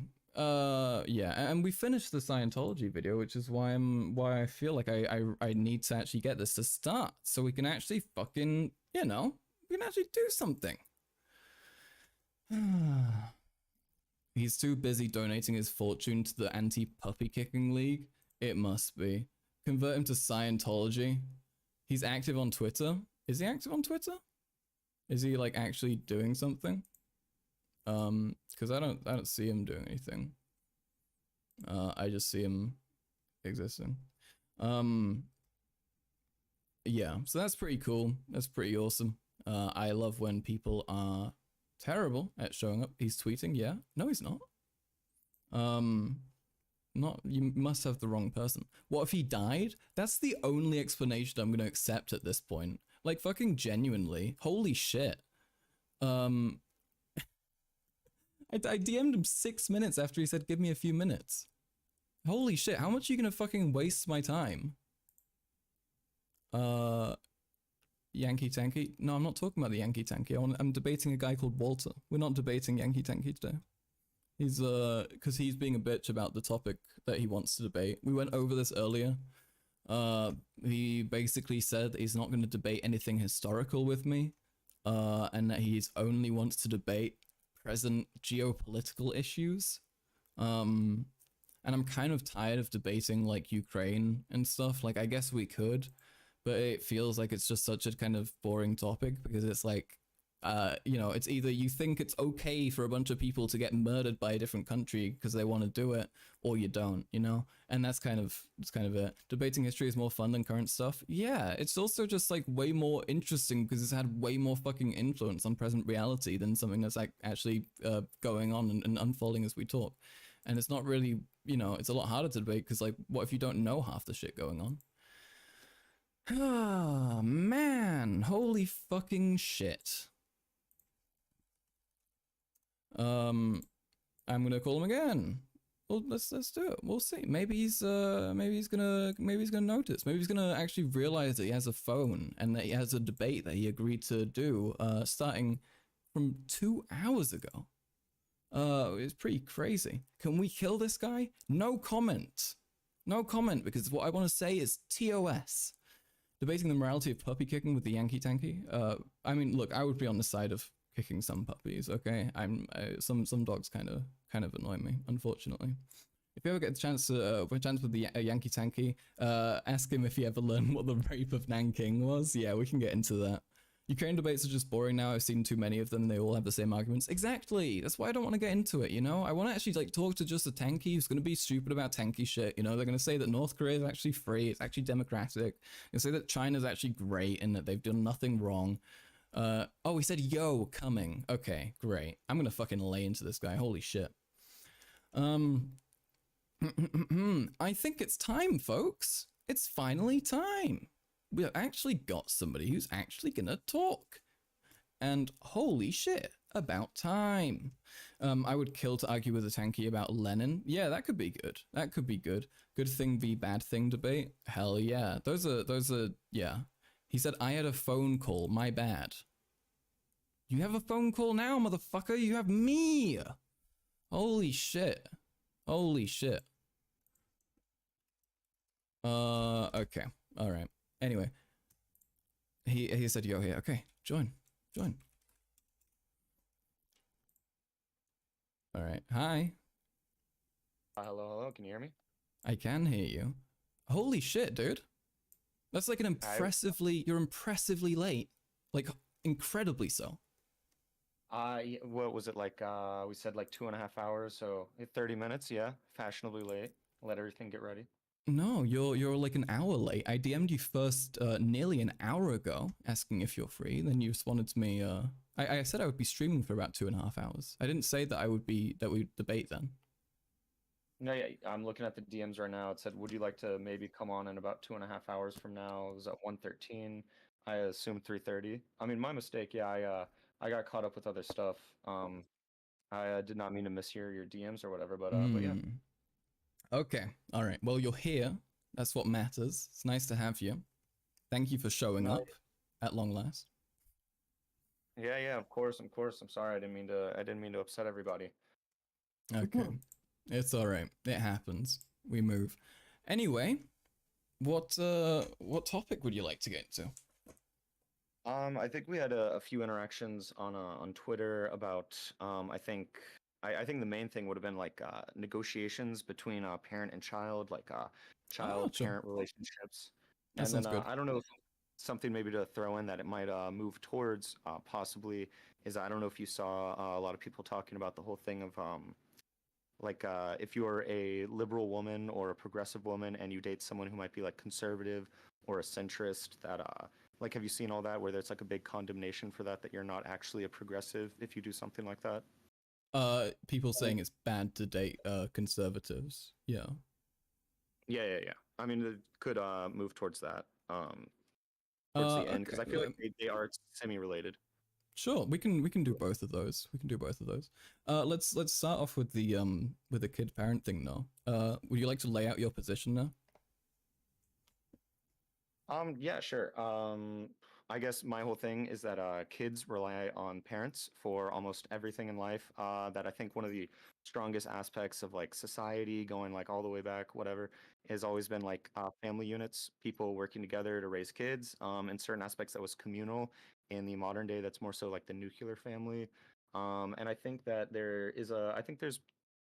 I think those relationships need to be strong. I think there needs to be a lot of connection between those different generations of the family. I think the kids just kind of need to listen to the parents. Um, but if the kid genuinely feels like they're much smarter than the parent, that they've got like a much better attitude towards everything, they know how to handle the world and themselves, then they should and like the parents not listening to them, and then they should just kind of like move out. Just but like at leave. the end of yeah, yeah, for sure. I mean, if you're 16 and you're like Mark Zuckerberg, but then your parents are like white trash who are dropping you out of school to have you go work at a cornfield, like you should leave. Yeah. How do you Go, leave like, if you're working in a cornfield? well, I mean, if you're 16, like I don't know, like go find a job at a McDonald's, find some place that lets you But you can't afford pay to like move without paying a mortgage, so you wouldn't be able to do that. You would have to pay like 3 months of rent, like before you move in somewhere. You know how that works, right? yeah, considering I've lived in a few different places, and I'm letting you know that's not how it works. You don't have to pay 3 months in advance. The In a one lot of place, the places, places you do. Depends. well, yeah, I live in America, and this is where I'm thinking about. This is what I talk about. I'm not sure if you live somewhere else. You have different perspectives and different like laws around housing. Mhm. Over here, I can move in somewhere with like 1 month's rent and then pay one more. Sometimes even like the security deposit is much less, so maybe it's like rent and a half. Or you can have like roommates, or then there are some places where like I've lived in like halfway houses or different like alternative living places where you can essentially like pay rent by the week or by the day, by the Mhm. night. So I'm how's that just meant saying to if work you're if you move out and get a job, and you don't get paid until the end of the month? How are you meant to move out then? save some money. Save some money. And this is talking about 16-year-olds who earn how Like much? Probably minimum wage or less because they can be paid that in some places if they're kids, right? As far as I know about America, I don't think there are many states where you can pay kids less than minimum wage.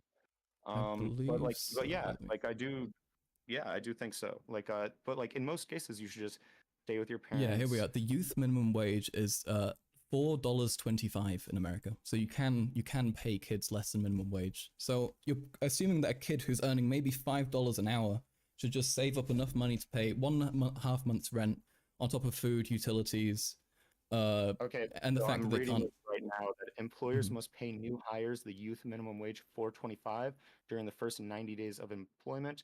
But after 90 days of employment or upon reaching age 20, whichever comes first, they must receive the minimum wage. So if So they should they're just having to earn learn a $5 trade, for 3 months. I mean, I don't like, do you want me to like argue in defense of the minimum wage? I mean, I think it probably should be higher. I think probably most places I've worked at when I was 16, they paid me $10 an hour to be like a fry cook. I got tips on top of it because I would also bus tables. I don't know, you're probably speaking to like very, very marginal people. I mean, we're already talking about the margin of a 16-year-old who is smarter than their parents.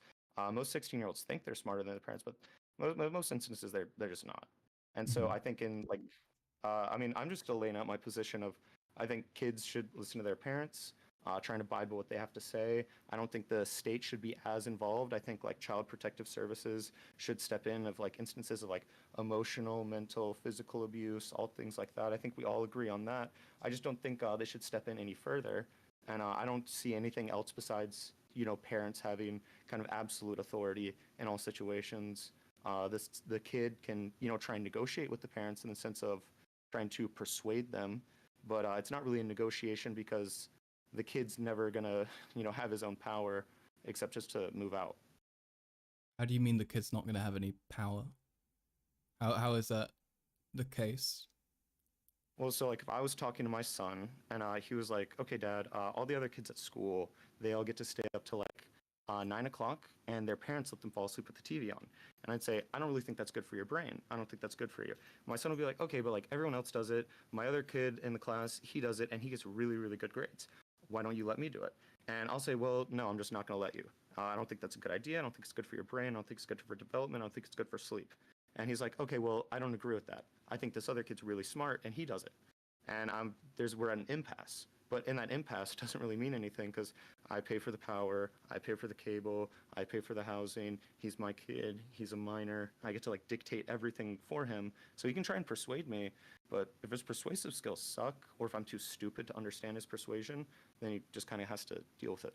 Well, the issue for me here is seeing the kid as more like property than actually like a person, right? I feel like if you have somebody who you're living with and you know, who you've meant to have like a relationship to, like somebody like your kid or you know, like a partner or something, you do need to respect them as an individual outside of the fact that you're, you know, providing for them materially, you know, which is why I feel like kids do have leveraging power, and it's you know, how much they'll like their relationship to you, and the fact that if you don't like talk to them, if you don't, you know, try and make them understand that they are human and that they are respected as such in the household, then that's going to just fucking, you know, it's going to plummet their relationship to you. And it's going to also fuck them up in the long term, right? Like, we know that kids who have dealt with parents who don't really listen to them and don't really respect them as, you know, as people, tend to have, you know, increased mental health issues when they're older, you know, decreased confidence, decreased abilities to actually like assert themselves in situations where it's necessary.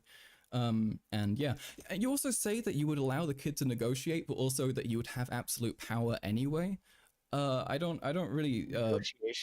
Negotiation is just a more fancy word of like, talk to me about it, try to figure out my point of view. I can hear his point of view, but at the end of the day, like, it's all up to me. Well, I mean, sure, it's like up to you, but the what we argued about is whether like the parents should be like listening to the kid and making compromise based on what the kid says, right? They should listen to the kid, but the compromise just comes if the kid's persuasive enough. It should never be like, if me and my kid, the example of watching TV late until they go to sleep, if he's like, okay, I'm stuck at position A of But that's not what I'm arguing, right? Like I well, no, understand I'm that. just saying in that situation, I'm not going to meet him in the middle because he has no power. It's up to like whatever position he moves me to, that's the position we operate from. I don't like have my position and then this is your position as a 10-year-old, and I'm gonna meet you in the middle. If you're talking about maybe like 15-year-olds, 16-year-olds, 17-year-olds about like privacy and stuff and like personal social life, I could definitely see that. But like academics, grades, like school stuff like that, like what the parent says goes 100%. Like I didn't appreciate that. Like What if the growing up, I parent's had, like, terribly unreasonable? then you should move out. That's a what are you gonna What get if you like the don't state have the involved and money? have like What if your parents are police? abusive and don't let you? Like I don't know, like figure it out, dude. Like it's life, you know. If your parents are suck and they're dumb, then that sucks for you. That's something we all have to deal with. But like, do you want like what's your solution? Do you want the state to like come in and have like CPS checkups? And if the kid's like, oh, they're so unreasonable, you know, they won't let me like go and do all these extracurricular activities. What if the parents are like, oh, it's religious reasons? Are we My gonna parent, like start? my view on what the state should be doing in regards to parents is that people who become parents and people who are going to become parents should go through a class for it, and they should be taught how to parent effectively. Because I think that there are too many parents who have no fucking clue what they're doing, and yeah, so you would teach them to, you know, And so respect then the children as individuals and that kind of thing. what if the kid's an atheist, the parents are very Catholic, and the kid's like, I don't want to go to Sunday school, I don't feel accepted there, I hate that shit. The parents are like, well, I'm religious, as long as you live under my roof, I care about your eternal soul. This is genuinely like I have some like best interest in you at heart, and I genuinely believe this is the best thing I can do. Should the kid be able to call like the class that they went to? Like should the kid then be placed in foster care? Should the parents be fined? Like what's your enforcement mechanism? Because I don't really believe think in religious freedom, and that includes for children. I think that children should have the right to dictate whether they want to exist religiously or not. If they choose not to do so, that should be respected.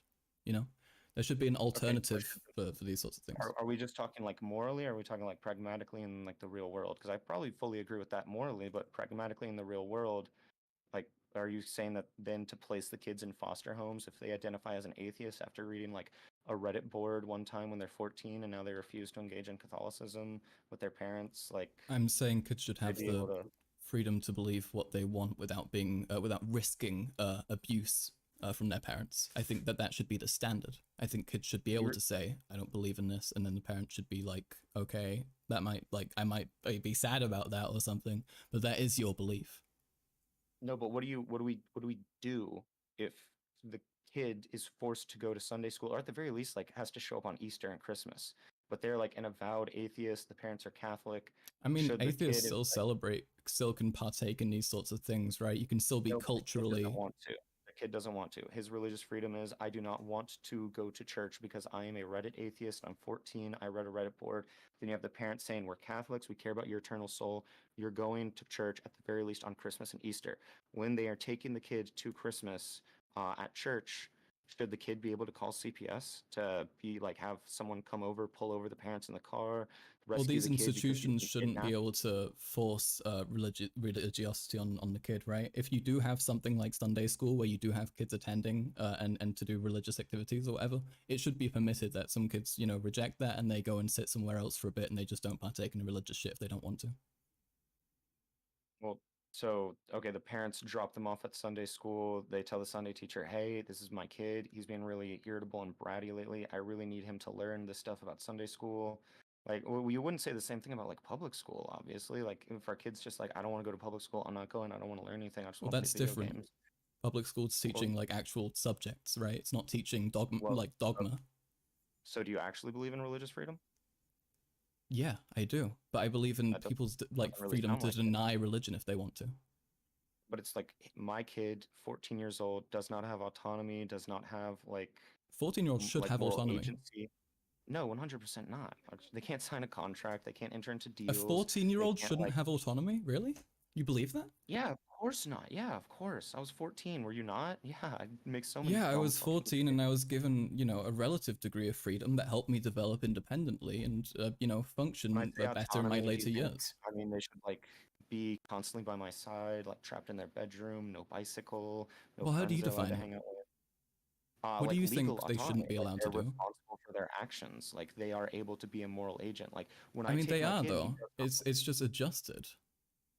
not at all. No, when my kid doesn't want to go to church and I make him go to church, I'm not charged with kidnapping. That's not considered kidnapping. Any other parent or any other adult will look at that and be like, "Oh yeah, your kid's acting up. I get it." Like, or move it to like the dentist's office, or move it to like we're going to go see the Nutcracker Ball because I want you to be a cultured kid. Like, there's so many instances where it's just like, yeah, this is obvious. I'm more talking about like the kids' autonomy to decide what they want to, you know, do sometimes. I think that there is a case that can be made that you need to that some things you can make the kid go to. But I don't believe that you should be able to be like, hey, you're going to believe in this, you're going to partake in this necessarily. I think you can make them if it's your kid, right, and you can't like let them be home alone, sure, you can take them there, but you shouldn't be like, put your hands together, pray with us, say all these things, do all this stuff that you And don't so believe in. if they do say that, but don't put their hands on them to physically force them, don't deprive them of anything, just continually say like, hey, as a member of this family, as a member of this house, like you really need to do this kind of stuff. Like we're not going to reward you extra stuff if you don't like partake in our religion because you're just like a 14-year-old who read a Reddit atheist board. Like just come on, chill with the family. Like you can figure it out when you're 18, living on your own. You got your whole life to be an atheist. Come over here and be a Catholic. Should that kid then be able to call like Child Protective Services? Should they call the police? Should this be kidnapping? Like how would you classify this? Would you just say they're doing a moral wrong? I mean, I'd probably agree. I'd probably agree that if the kid's just like fully like, I'm not about religion, that you might be able to be like, hey, well, okay, I get it, pal, but like you have to go to Christmas and Easter, but you can stay home on Sundays. It depends But on the then like, severity of it, right? If you have a kid who's denying, who's being like, okay, yeah, I well, don't want all to the partake. things that all the things I laid out. It's the kid is not being deprived of anything, just not given extra stuff. Like Well, instead not of being giving given a extra stuff PS5 is still for Christmas, depriving them, right? not at all. Like, I mean, it depends on how what we're talking about, like extra stuff. Are we talking about anything more than like the bare necessities? How do you mean extra Well, stuff? if I don't do my chores and don't get my allowance because of it, am I being deprived of something? Yes, you are. No, If you don't of get course your not. allowance, No. something that like you have been entitled to up until that point. I'm entitled if I do the things I'm supposed to do. Well, what you're supposed to do shouldn't be your parents forcing you into believing something or acting like you do believe in it. You know, that shouldn't Well, I be. mean, just It asking to shouldn't be partake in permitted things. to be punishing to a kid, to punish a child for not believing in religion.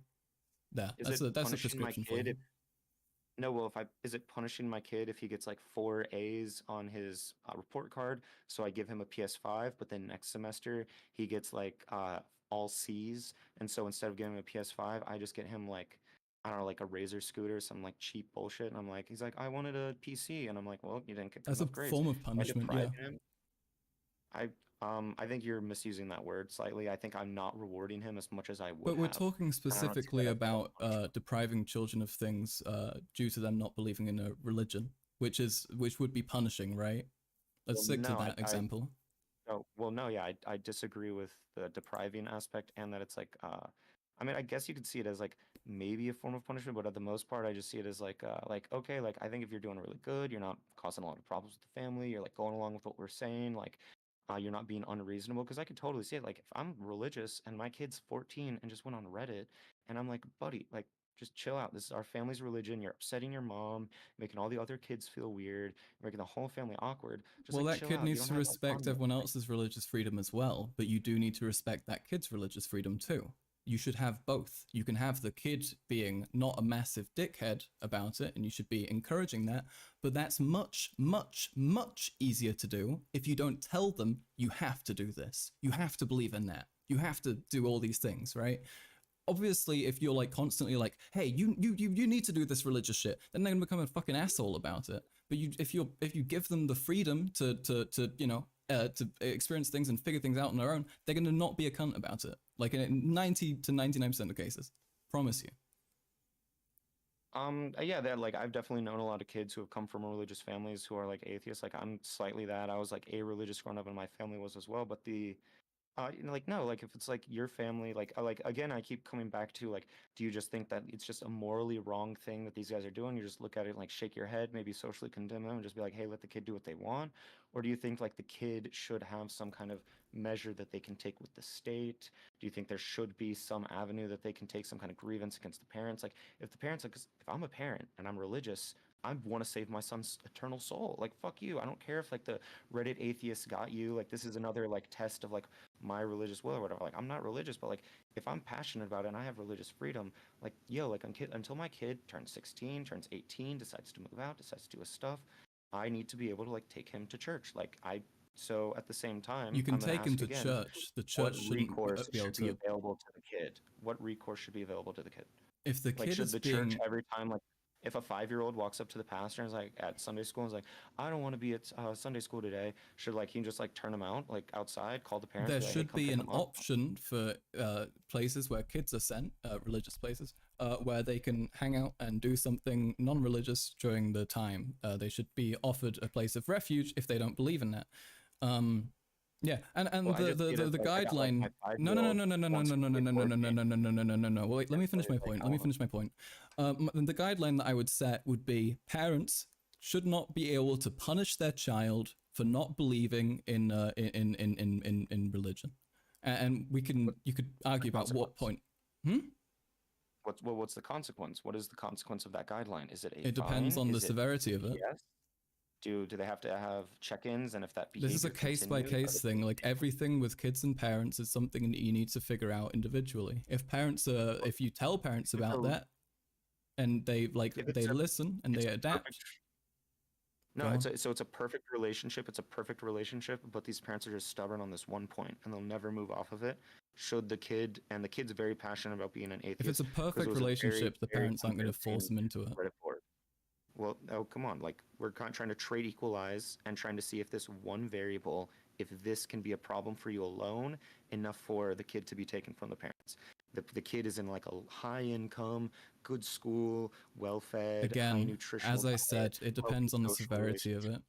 We cannot just say this is like, if the parent punishes the child at all, we will do this. It absolutely depends on how it looks, and it's a case by case thing. I cannot just tell you, yeah, put them in prison. You know, obviously not, because for some So like, parents, you agree with me then for the most part, I think.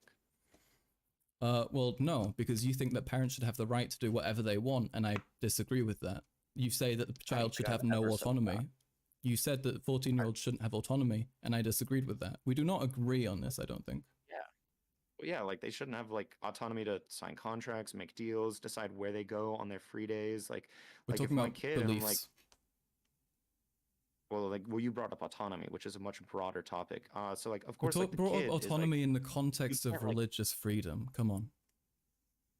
well, I mean, so then like maybe be more specific, talk about like freedom of religion, because I do believe a kid is entitled to freedom of religion. Like the state should not come and force the kid to be like, your parents are Christian, you have to be Christian. But I mean, the parents are totally free to be like, okay, every Sunday you're going to Sunday school.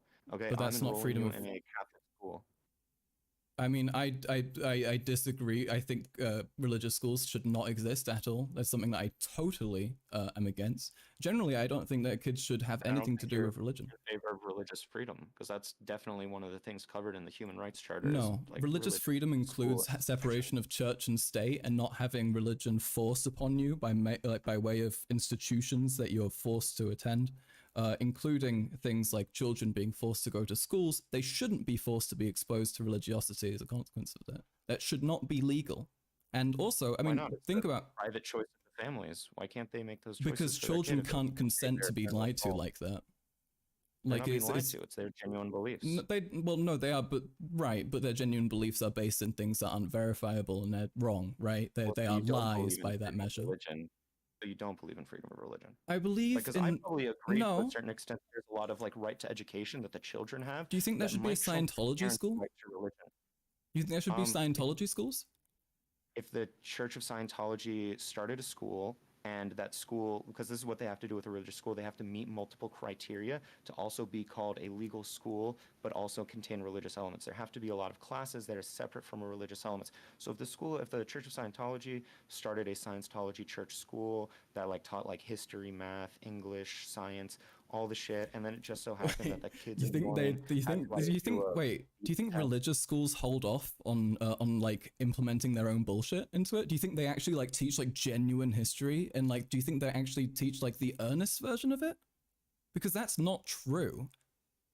I mean, it's a private school, private institution. There are guidelines that are set for the schools to meet, and I think that we can talk about setting better guidelines, but I don't think that we should just abolish all religious schools in general. I think that would probably trample all over people's freedom of religion, right to religion. I know that like Jewish people would be super up in arms. Wait, They love sorry, their, like, don't Hasidic people, Jewish don't kids? schools, like, What about kids with the freedom of religion though?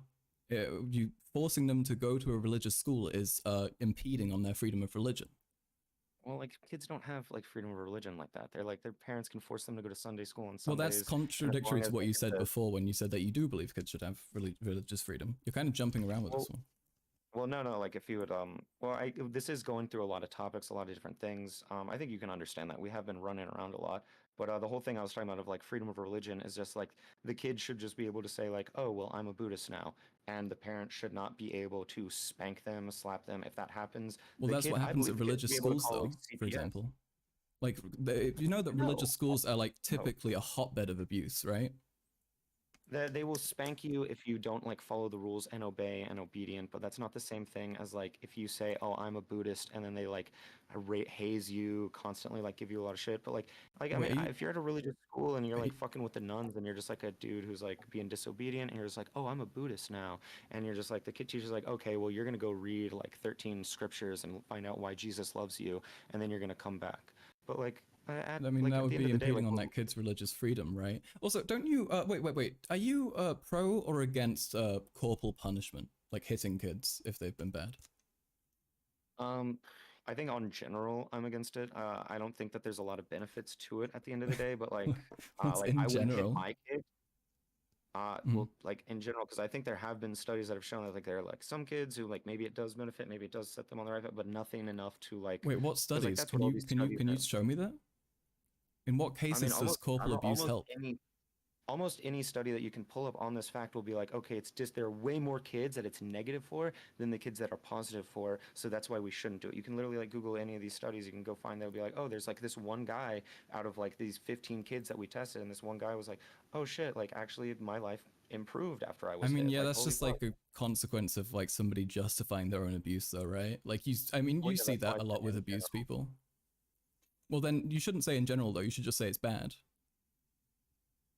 Well, yeah, I'd say it's bad in general, and I wouldn't probably use it. But like, hey, like if you're like some Southern kid, you and your dad like go hunting all the time, and you guys have some crazy relationship, and he like smacks you in the back of the head when you do something stupid, is that really that bad? Is that really awful? Like, probably not. Probably, you know, the kid, it's like playful. He like probably play fights with his friends at school all the time. If it's I'm sorry, like, I've grown up playful, in the then it's South, not like, corporal punishment, is it? if my kid was to do something exceedingly bad, and then I was like to spank him and then explain to him why it was bad, like, I don't think it's like that bad, but like, you know, there's Wait probably a a lot of- minute, that's a little jump. So you don't think corporal punishment is that bad, then, do you? Well, no, like I said, I think in general it's bad. I think there are a lot of instances where it's like Well, no, you don't. unjustified. I think it forms like a bad. Well, no, I just said, like I said, if you did something really bad, like if I came home and my kid's like breaking my windows, like in my That's... like living room, I'm gonna like spank him. Like if you come home and you've got like a Dennis the Menace kid, Then like don't say you're fucking, like, anti-corporal punishment, though. Because that's not well, how that works. You're pro-corporal well, this is punishment in the if you think that's context okay of to do. teachers. Well, this is in the context of teachers, isn't it? Wait, so you think it's okay for parents to do corporal punishment, but not teachers? Yeah, like I don't think you should call CPS just because like my kid like threw rocks through the neighbor's window, so I like took a switch from out back and like I hit him on the back a few times. I'm like, yeah, I don't think that's that bad. I think you should. I think that's terribly fucked up. Can you not think of any more functional parenting measure than physical abuse? I think they can like be coupled with each other. I think you might be able to achieve the exact same results by like going to like couples therapy with like the kid. But there's just like some kids where it's just like, yo, like my dad popped me this one time. Me and him have a great relationship still. Everything's fine. But you know what I figured out? I'm not gonna do that shit. Like especially like if you're like a kid's like at a very young age, just straight up doesn't like respond to you, and it's like a very important thing. Like he's pulling on dogs' tails. When we're talking about or he's, like, punching your little sister, when like, you're you might trying to just, like, talk pop 'em about on the ass. when you're talking about like kids and trying to get them to learn and be better, do you know the difference between like extrinsic and intrinsic developments? Yeah. Yeah, so intrinsic means that it's coming from within, extrinsic means it's from a force that's coming from without, right? And if you have a kid who, threw a rock into someone's window and then you whacked them for it, the kid isn't going to learn throwing rocks into windows is bad. It's going to learn me letting my dad find out about that, and then him whacking me is the bad thing. In a lot of cases like this, right? I can explain both to him. I can explain both to him. I'd be You can like, hey, there are explain both to 'em? consequences for your actions. Yeah, I can be like, hey, this is a wrong thing that you did, and one of the consequences for doing the wrong thing is I'm gonna make you like go, volunteer at that guy's house and clean up, and also I'm gonna tan your fucking hide. How the fuck are you so fucking stupid that you thought that was a good idea, bro? But yeah, I'll explain it to him. But I mean, if he's honestly stupid enough to throw rocks through a window, I don't know if he's smart enough to understand why it's a bad thing. I'm gonna be honest. Like it's my kid. Like I think I would totally understand. Pop him on the ass a few times, like especially if he's really young, can't understand things, and if he's hurting people around him or doing things that endanger his safety, sometimes smack him on the hand. You know Smack that him on there's the like a butt, link cry a little between bit. kids being physically abused and then them being horrible to those around them, right? You know that there's like a stronger link. Yeah. So why would you want to risk encouraging that? Because you allowing corporal punishment and physical abuse as a form of like, appropriate reaction to certain things is just going to teach your kid that it's okay for them to abuse those around them if they consider it, justified. Well, I mean, you said it earlier. You were talking about like the lack of like taking your kids to Sunday school or taking them on Easter and Christmas. That's a form of abuse. But when I said that that's by itself, you were like, well, we take it by case basis. We can't make a general statement. So like, I'm saying, yeah, it's kind of case by case. Like I can think of a few cases in my head right now where I'd be like, yeah, I like pop my kid just to save his life, prevent some Why shit wouldn't from you just want happening. to totally remove the possibility of that? Because we know that parents aren't, a lot of parents aren't educated. They're not, they're not aware of how to, measure their punishment correctly, and that allowing for that kind of thing is just going to open the door for a shit ton of fucking child abuse, right? So why would you not just want to say, let's make, hitting children, little indefensive people, illegal, and find other punishments? Because there's already is, I guess. so much. It kind of Hitting kids is already it kind of illegal. already is, and already yeah, and That's especially with good. like my system to a certain degree, like, because I would ask you, what is your intended punishment? Like, if my kid is throwing rocks through a window, I smack him on the ass. He goes to school the next day, tells the counselors, and they decide to call CPS. Should CPS come over and give me a fine? Hitting Should they kids take isn't my kid illegal. from me? It's not Well, illegal. like in this context, like if you like let me kind of finish what I'm talking about, because I think you would say that in a one-off instance, it's kind of not that bad. It's like you give them a warning, you might send them to a class to learn about it. But then if you find out that the parents are like habitually hitting the kids, then they're going to get the kids taken away. They're going to be charged with child abuse. Child abuse is already a bad thing. But I think you would agree that if Wait, I'm like a parents dude are okay. Go on.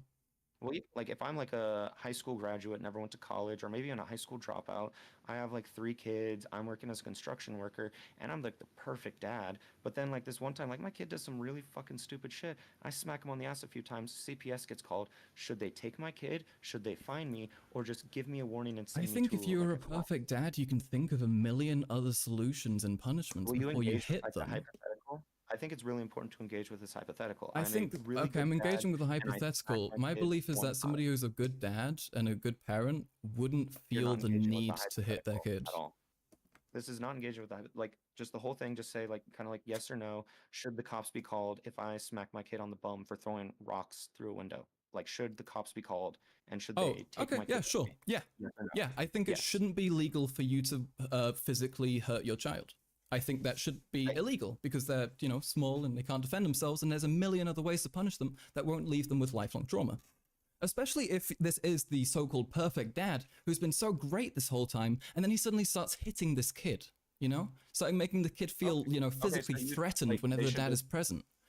I mean, what is this? No, because think about this. What does this do for your kid, though? If you have, like, the constant risk that if they do something wrong and they tell you that they're going to get fucking hurt for it, you know, that they're going to get physically damaged, that their health is going to be in danger, you know? Well, I don't think you really know much about spankings, because any study that you look at, it's not really about like the physical pain. It's about like the aspect of being scared of a parent because it is like an intimidating presence. It's about the psychological stuff more than the physical stuff. And in the instance of you like smack your kid, it's not going to hurt them that long. They're not even going to feel it in like 10 minutes.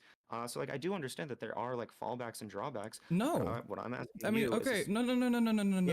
First of all, it varies, right? If you're allowing spanking, you can have parents who will absolutely. If the kid's getting bruised and can't sit down, I agree, call CPS. But I'm saying if I smack my kid a few times to tell him like, yo, not okay. Like, should like the CPS should just come and take my kids? Because I think we're about to like take a lot of kids in America. I'm gonna be honest, we're about to take a shit ton. Because I know a lot of kids who have been like, yeah, I've been spanked once or twice because like I pulled on my sister's hair and like I didn't understand why it was wrong. Like, are you like serious? Like, this is unreal. Like, yeah. Well, I'm from a country where child abuse is illegal, including hitting them. You know, Germany, we don't permit that here actually.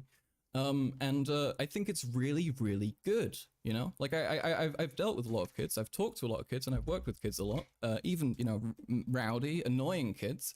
And one thing I learned is that getting really angry at them and scaring them is not really an effective measure to make them behave, apart from if they're aware of your presence and they're afraid of it. Right? Because the only thing that does is make them scared of you as the consequence. Not scared of doing the action because they understand why it's bad. Not scared of, you know, like fucking over somebody else. They're scared of you. Like, that's the main thing. Also, you can try and say that you would, like, explain the issue to them. You would tell them why it's actually bad what they did. But if you're fucking, like, if you're gonna hit them, then they're not going to be thinking about that. They're going to be thinking, oh my God, my dad who I trusted, my dad who I love, started just fucking hitting me. Yeah, no, like we can say it's anecdotal or whatever. Like, I've experienced this shit. I know tons of people who've experienced this who have gone through. I've experienced child abuse as well. I was also like hit and hurt as a child, okay, like, and it fucked me yes, up. that's the whole like, thing. We can agree. We both have different anecdotal experiences. So just like earlier, I said, oh yeah, there are tons. You could make the same argument about abusing your partner or your wife because women in the 50s were like, yeah, no, this is okay. It's normal. I fucked up. It's just because it's the standard, just because it's normal, doesn't mean it's good. It's the exact same thing. I genuinely how so? How so? Because we this is let's just compare it, right? We have women in the 50s to the 60s. Kind of run through this one little simple thing. No, let me walk you through this offer. I was in the okay? middle of something and then you interrupted with me. You were in the middle of something? That's the middle?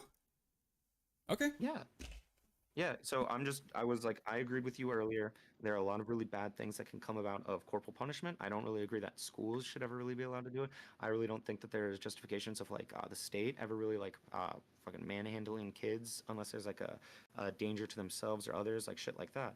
But like if you've heard like a lot of the instances where I think like parents should be able to do this, very extreme situations, very edge cases. So like I definitely don't think this should be like oh, this is, you can just beat your kid, abuse your wife. Well, if you're permitting this though, you're relying on. I kind of want you to meet me in the middle as well, to where there are instances where there are some kids who it's like, oh yeah, he's probably fine. The issue with this, okay, let me talk, please. Let me please talk, my guy. Okay.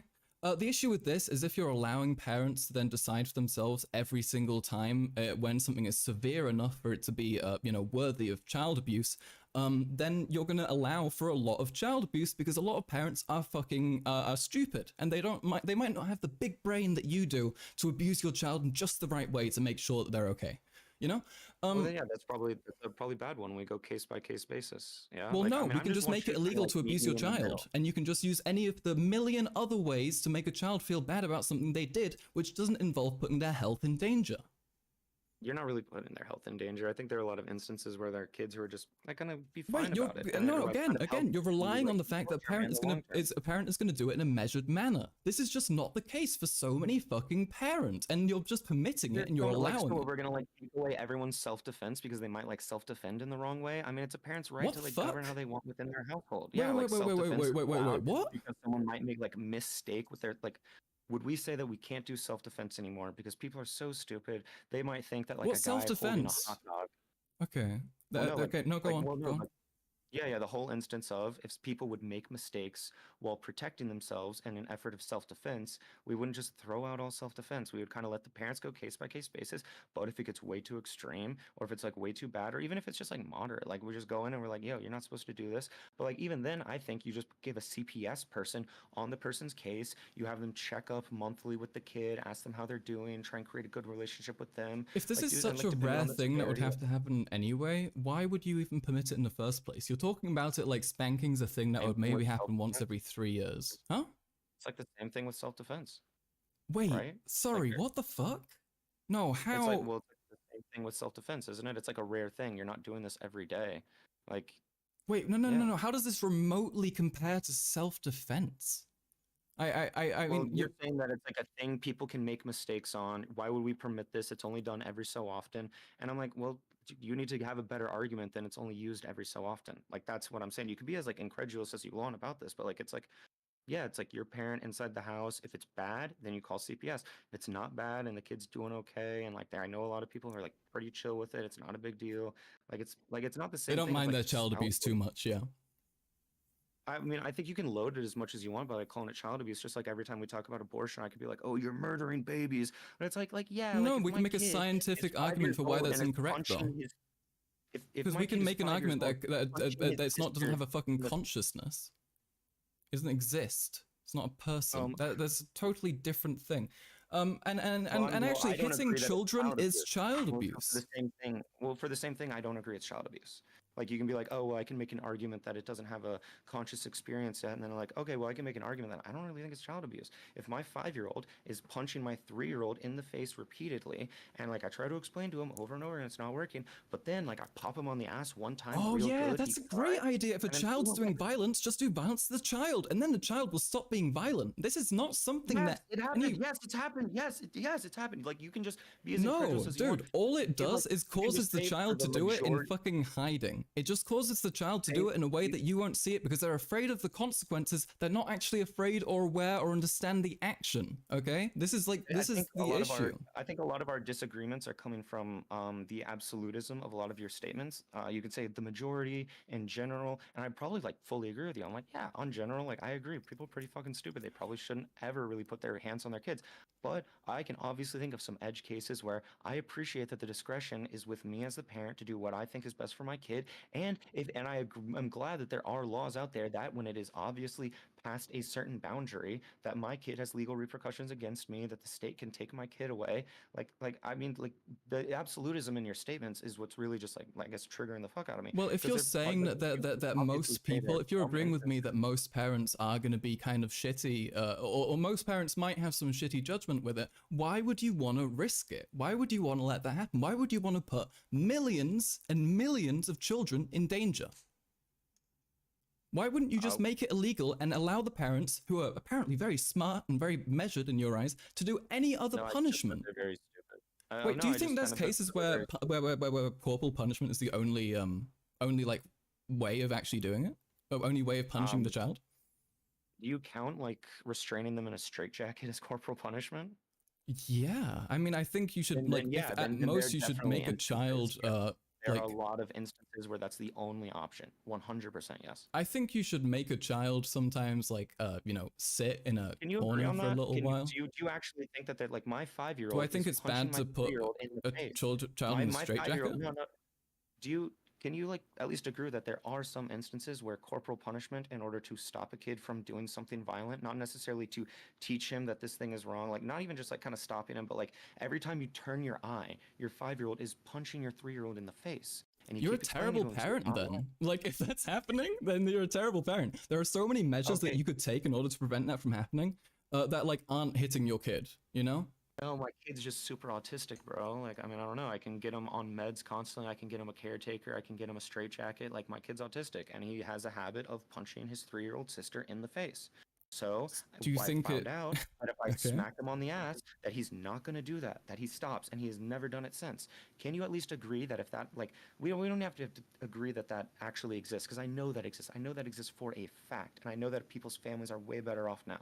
So can you just agree that hypothetically, if that existed, you'd be okay with that? The only way to stop that 5-year-old from punching that 3-year-old in the face repeatedly is either straitjacket him or pop him on the fanny once. If that hypothetical exists, then you're like, oh yeah, of course, do that. Yeah, that's fine. No, I mean, I reject the premise. I think that's like a terrible, terrible, terrible fucking example because, like, really, I've also worked with a lot of disabled people, right? Like, there are so many ways that you can punish somebody and that you can, like, deal with a problem and make them, you know, be better about it. That isn't just fucking, like, hurting them and won't fuck them up in the long term. So in reality, like it's hurting not them really would. hurting them. Well, no, it's not really hurting them. Like we kind of talked about that earlier, that the majority of like when you're, What do you think using corporal spanking is? punishment, spanking for the most part is like an intimidation tactic more than anything. Like in the end of the day, like I was a kid, like I would like wear like multiple like pairs of pants because I didn't want my like parents to hit me. They never hit me. It was just the threat of being spanked. And then when they did spank me, I was Dude, like, oh, that wait, didn't you had to hurt. wear multiple pairs of Scared. pants out of fear of your parents hurting you and you're now endorsing that? Well, no, because I did something bad. Yeah, like I did something really, really awful because I was like, So what does okay, I know I have okay, this let's go coming. back to I'm my gonna put on multiple previous pairs of pants. hypothetical. And then I never got spanked, but I was scared that she would Let's spank go me. back I to got my like, previous hypothetical, which I mentioned, talking about women in the 50s, right? Women used to face corporal punishment like children did, because they were viewed as people in society who should, you know, they should be compliant, they should listen, and they should respect authority, and they shouldn't necessarily have the autonomy to not be hurt like that. If we're saying that there are some women there in the 50s who are like, yeah, no, it was fine, it was good, it helped me realize not to do a bad thing, would you then be like, okay, no, it's okay to hurt your wife? Because there are some cases where it did actually help, you know? So I guess my whole thing is that I don't think that like as a functional like human being, fully have all your assets, all your autonomy, that like another person should like ever be able to put their hands on you. But like I'm gonna be honest, like if like you've got a wife, the two of you are fully doing everything, everything's going good. She does something like really, really awful, something very extreme, and truly the only way that she was gonna learn was if he just kind of like smacked her.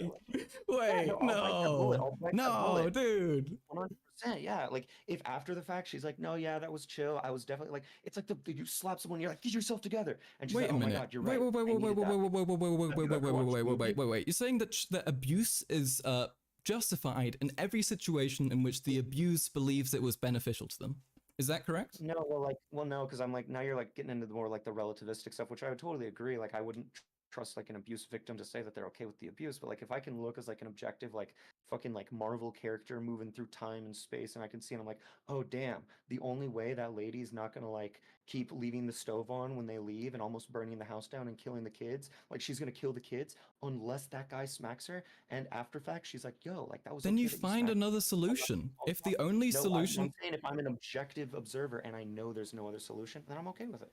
Well, this is like being like, okay, imagine this hypothetical where you really have to rape this kid to save 1,000 people. No, you have to rape the kid, you have to do the rape, or else 1,000 people will die. This is your issue, right? You're creating a hypothetical in which the only solution is that. And that's like bullshit because it's a misreading of how reality functions. It was the only circumstance in which I would agree. In most instances, I don't think you should ever put your hands on like a adult human being. I think you should probably just divorce her if she's like that crazy. So how do you trust people to make that judgment? Should we not just make it illegal to hit your wife? It is, yeah. I don't think you should ever be able because you. But it wasn't at the time, and so according to your like beliefs around child abuse, because it's not illegal, you know, it should be okay. That's not my belief at all. It's not my belief. Okay. Okay. Because like again, I think that like especially when I was talking about like the corporal punishment, I gave very kind of like extreme examples of instances where like okay, this is where I would think it's okay. Almost like I told you multiple times, I agreed with you multiple times and said, yeah, for the most part, shouldn't do it, should not be used. There are a lot of instances and ways that you can talk to kids, but I can think of these edge cases where like I do appreciate that it's at the discretion of the parents. And you know what? If the parents are fucking stupid and they fuck up with their discretion, then we send them to prison, we take their kids away, we have them re-educated, rehabilitated, however you want to call it. Well, I We mean, figure it out. if the kid doesn't understand that it's abuse, then what are they meant to do? They're a child. This is why we need laws to protect them. Well, that's why they have schools with public school teachers and counselors and stuff, and that's why they have like friends and family around them, able to like give second opinions. And it's like, what happens if the whole family and the whole school they're all complicit? And it's like, dude, I don't know. Like the kid should I don't know, go get lost at Chuck E. Cheese. I don't know if the cards are all stacked against you, and this is a hypothetical that's totally outside of the universe, just like mine. Then yeah, I guess the kid needs to call the cops, have a SWAT team knock his door down, steal him out, like he's like that kid in Miami with the whole Cuban boat crisis. Like yeah, like I don't know, like I don't know what you want me to say. I gave very specific examples where I think it would be okay, and I gave very one edge case in the only instance I thought it would be okay for you to hit your wife. Because even then, at the end of the day, she's an adult, you're an adult, both of you can just separate. I can't separate from my kid except dropping him off at like an adoption center or finding like a foster family. But I can separate myself from my wife. Okay. Do you see my issue with your take that people should just be able to decide for themselves if they want to hit their child? Do you understand why I feel like that's flawed? No, yeah, I could recreate your argument right now if you like wanted me to. Yeah, no, I totally understand your perspective, and I don't think that's a very correct critique. I'm glad that So what do you think the like consequence of legalizing child abuse like that would be? Do you think it would make children behave worse? Do you think it would create issues that were then unsolvable because child abuse wasn't available? Making it illegal, like so if we made like ever like popping your kid on the ass, that was instantly like an arrestable offense, a fine, a visit from CPS, to where they're just gonna like check in. And like if it's the CPS thing, I don't think that's much of a problem. They just come check in, talk to me for a little bit. That's not much of a problem. I'll explain and be like, yeah, listen, there was this really extreme situation. I observed my discretion. I understand you're just checking in to make sure everything's okay. I don't think CPS is usually going to be like, yeah, it's okay to hit your kid, like if that was the case. Like we're assuming that the law is that it's not okay. They explain to you that you should never do it. Well, like, yeah, CPS is going to act like ChatGPT when I ask it, like, hey, can I whisper you, like, the N-word to stop a nuclear bomb from going off in Paris and killing, like, 5 million people? ChatGPT is like, it's never okay to say slurs. And, like, the CPS will be like, it's never okay to hit your kid.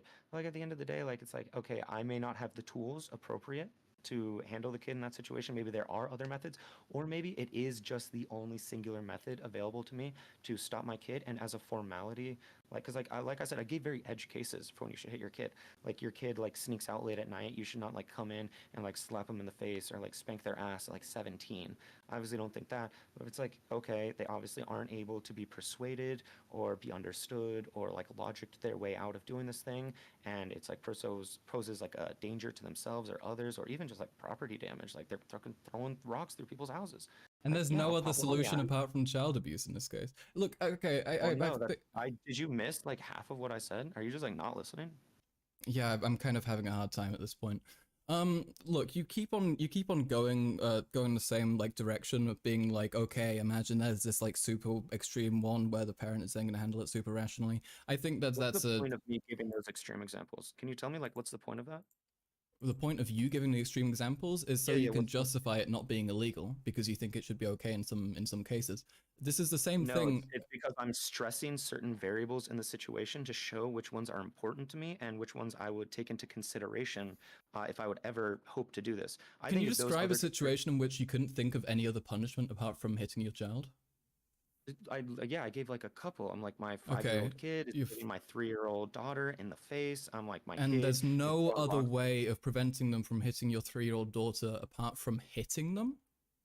Yeah, he's like super mega autistic. I gotta like, and I'm like, not like you say I'm hitting him. Stop saying that. Stop saying that. I'm autistic, okay? I don't fucking appreciate that. Like genuinely, don't say that. He's literally autistic. I don't know what you want me to do. Like he's literally diagnosed. Yeah, I've worked with autistic kids. You don't fucking hit them.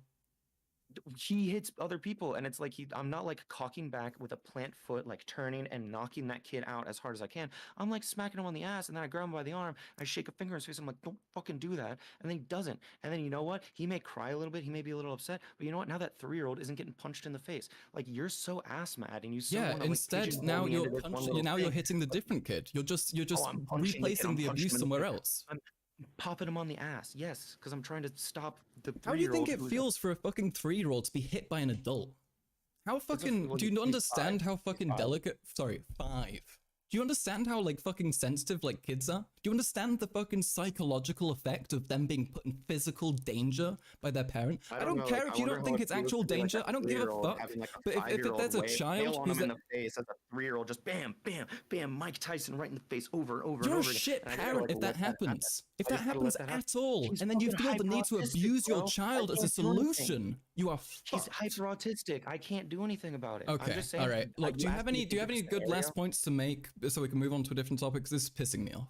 I genuinely I mean, cannot stand it. like, I'm sorry, dude. I'm not trying to like piss you off. These are real world situations that I have been in, real world scenarios that I have been in. Where You're a you shitty have parent if that's the real world situation that you've been in. If you've been in a situation Sure, where your kid maybe. was hitting Sure, your other yeah, kid and you weren't able to deal with it in any way apart from hurting them, you're a terrible fucking parent. Well, no, fucking I might don't be a parent then. Well, you asked me for any final points.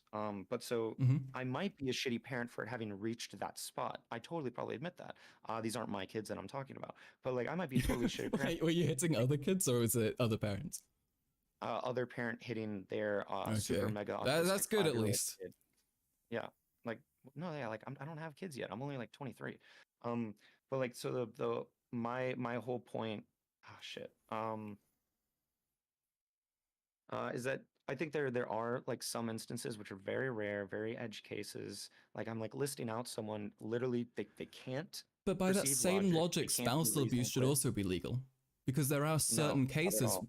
No, well, it is. No, because your argument is the same. Your Gave the argument one is exactly case the that would same. fit with this one. I gave the only edge case. But there is a scenario case. that would fit this one. Yes, yeah, of course. Okay, If my so kids why are gonna shouldn't it get, be? like, dying No, no, and- no. We're talking about spousal abuse. If there is a case in which it's justified, like you said there was, why shouldn't it be legal the same way that child abuse is legal?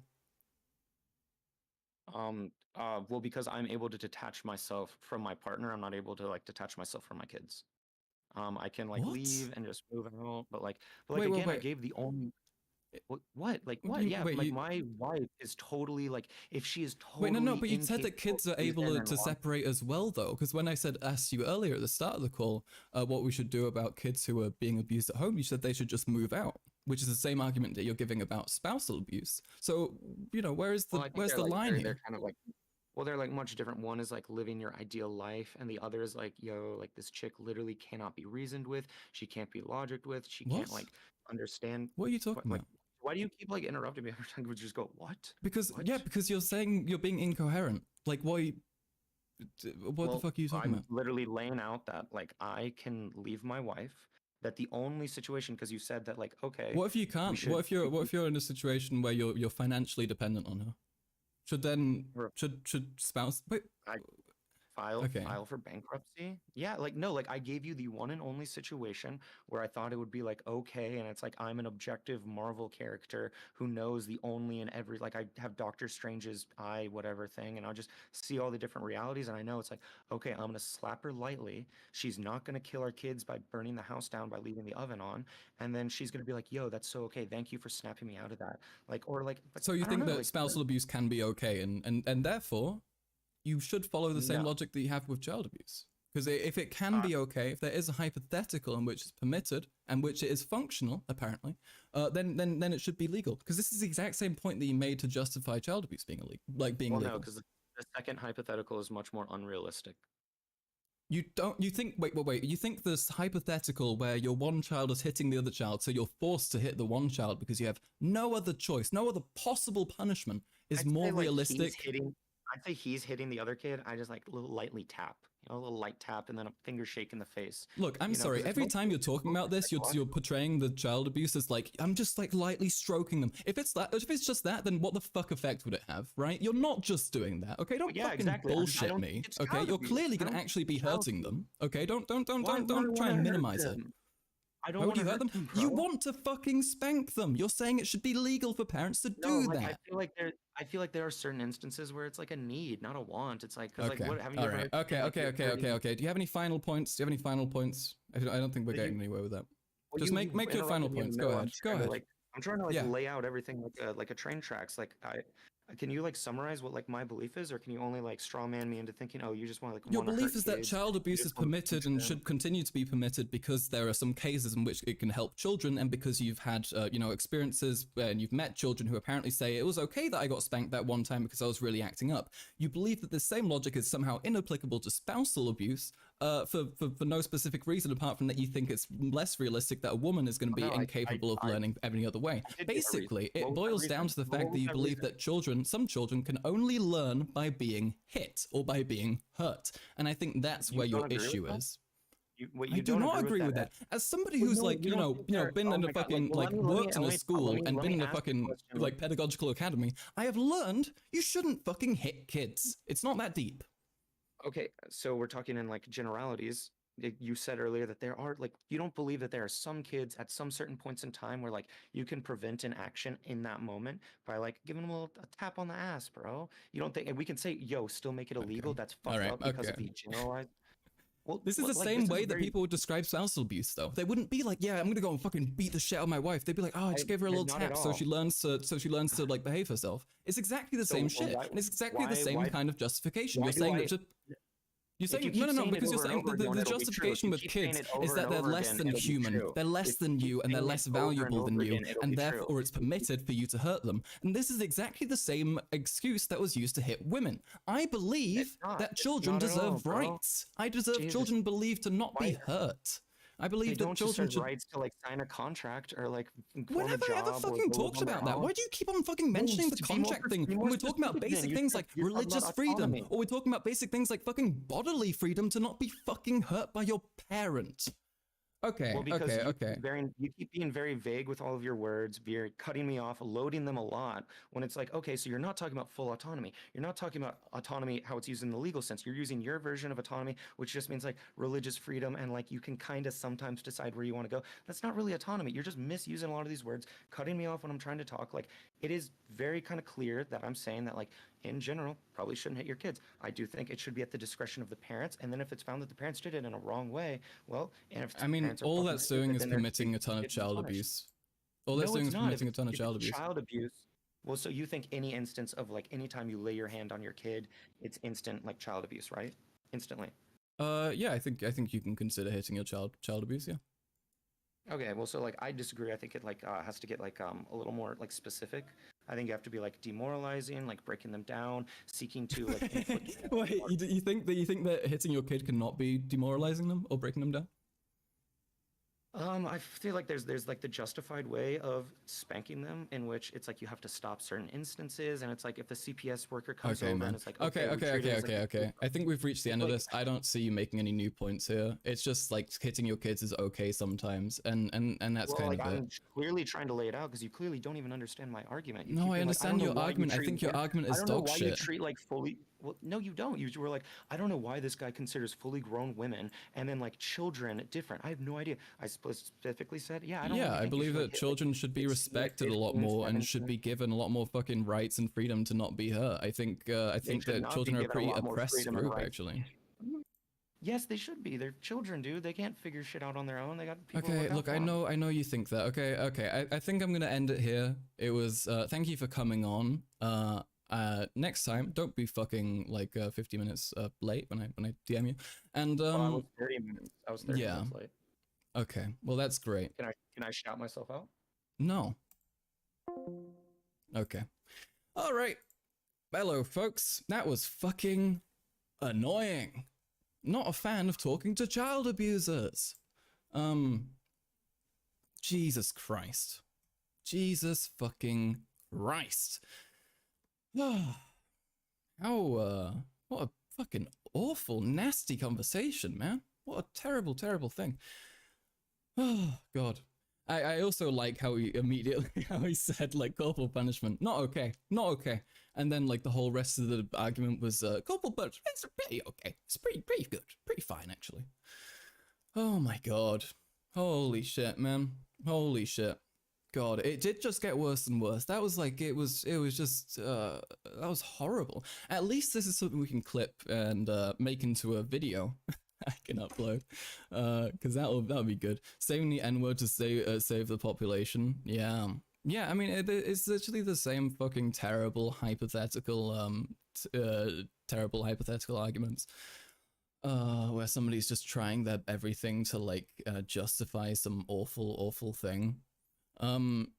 But goddamn, dude, imagine fucking coming onto my stream and then fucking like being like, yeah, we should abuse kids, and then me getting annoyed at that and then asking for like to shout himself out. Aren't these the hypotheticals Vorsh got famous off of? I don't think so. I don't think that's correct. If you want to name a hypothetical that he gave, it's usually dependent on the situation that the hypothetical is surrounding, right? So if somebody is naming a hypothetical like, I should hit my kid, I should be able to hit my kid, or CPS should not be able to tell me to not hit my kid because there's a 1 in a million case where it's okay, that's a terrible argument, because it should be federally illegal to prevent somebody who's got bad judgment from abusing their child. It's okay to spank your kid, especially if they're disabled.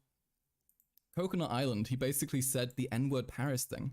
What? Okay, the Coconut Island hypothetical, for those who don't know, is you crash land on an island, and there are 2 people there, and the first person wakes up way earlier than you. They go around and they gather up all the coconuts, and then you wake up, and then you go up to them and you say, hi, can I have a coconut? And they say, no, only if you suck my dick. Is that then coercion, is the argument, is the hypothetical that Vorsh makes. That is, the hypothetical that Vosh makes is actually a good hypothetical because it's actually applicable to reality. Because what he's talking about is people gathering wealth and hoarding it, contrary to, like similar to the hypothetical, right? Where somebody is there earlier and they're able to, you know, get their shit and you know, hoard it. Isn't that extreme hypothetical? Is Vosh a pedophile for constantly making children jokes? What the fuck are you talking about, man? Also, don't just come in here to talk about Vorsh, okay? It's my stream, all right? I wanna exist independently of that, man. Yeah. If you insist on endlessly using hypotheticals when discussing child abuse, you obviously just want to hit kids. Yeah. Yeah, no, it's just really frustrating because this is the abuser mindset, right? The abuser mindset is, you know, that sometimes I just have to do it, you know? It's the same thing that men use to abuse their wives. It's the same thing that governments use to abuse their people, you know? It's exactly the same shit. The Coconut Island analogy is about unfair power dynamics and coercive power structures. Yes, exactly. It's not at all similar, Mr. Jonas Brock. No. Absolutely not correct. But yeah, hitting your kids is legal in all 50 states. So that's pretty cool, pretty great. Love to see it. I don't understand people who refuse to think of better ways to deal with stuff than violence, especially with children. Yeah, like especially the fucking situation with your fucking like your kid hitting your other kid. The thought that you should then hit your kid to solve that is so absurd and it's so ridiculous. It's just fucking, what the fuck, you know? Yeah, he obviously said it would only be done to prevent something awful. Do you disagree that you can hit your kid to prevent something awful? Is that if there is no other alternative? It's similar since it is extreme. That's one way of saying it. He said it was an extreme and not the average, and it was the only way that other ways have been tried. Yeah, no, Jonas, this is not similar, though it is an extreme example. That is just how hypotheticals work. Hypotheticals are, you know, they're extreme versions of something else that you take and you kind of, you know, reapply it somewhere else. The difference is that the hypothetical is shitty because the situation that somebody is forced to hit their kid because there's no other solution doesn't really happen. It's just somebody having no idea how to deal with the problem. Contrary to that, the Vorsh hypothetical is valid because it's something that does happen and is very visible to.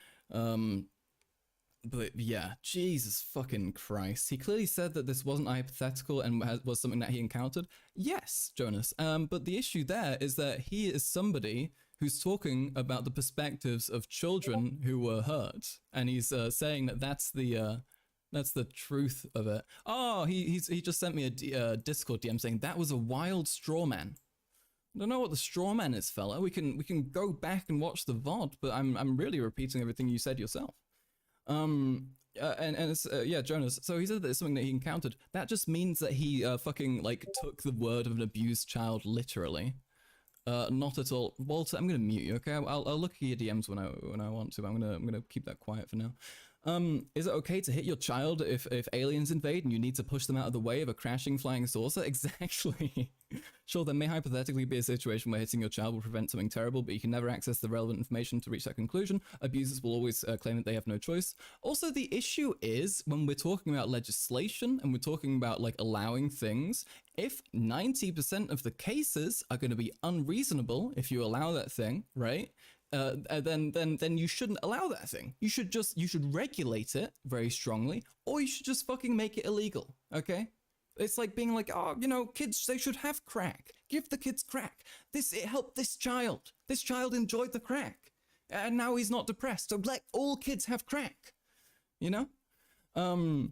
It felt like he was coming up with surreal situations to have an excuse to hit the child. Also, it annoyed me that every time he talked about actually like hitting the child, it was like, oh yeah, you just tap them, you know, you'd be really soft and gentle with them, you know, you wouldn't actually hurt them. In which case, what the fuck effect would it have? The point is the intimidation, it's the fear, it's actually hurting them so they remember that pain.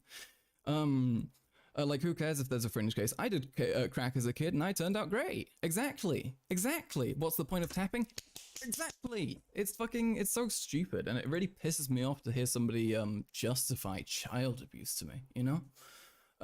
You know, also me being somebody who experienced child abuse, you know, experienced the suffering of having somebody believe that they can actually justify you know, physical harm and physical abuse because they felt that there was no other choice, you know? Like, it's fucking awful. It's a horrifying, terrifying situation to put a child through, and all it's gonna do is hamper your long-term relationship to the child.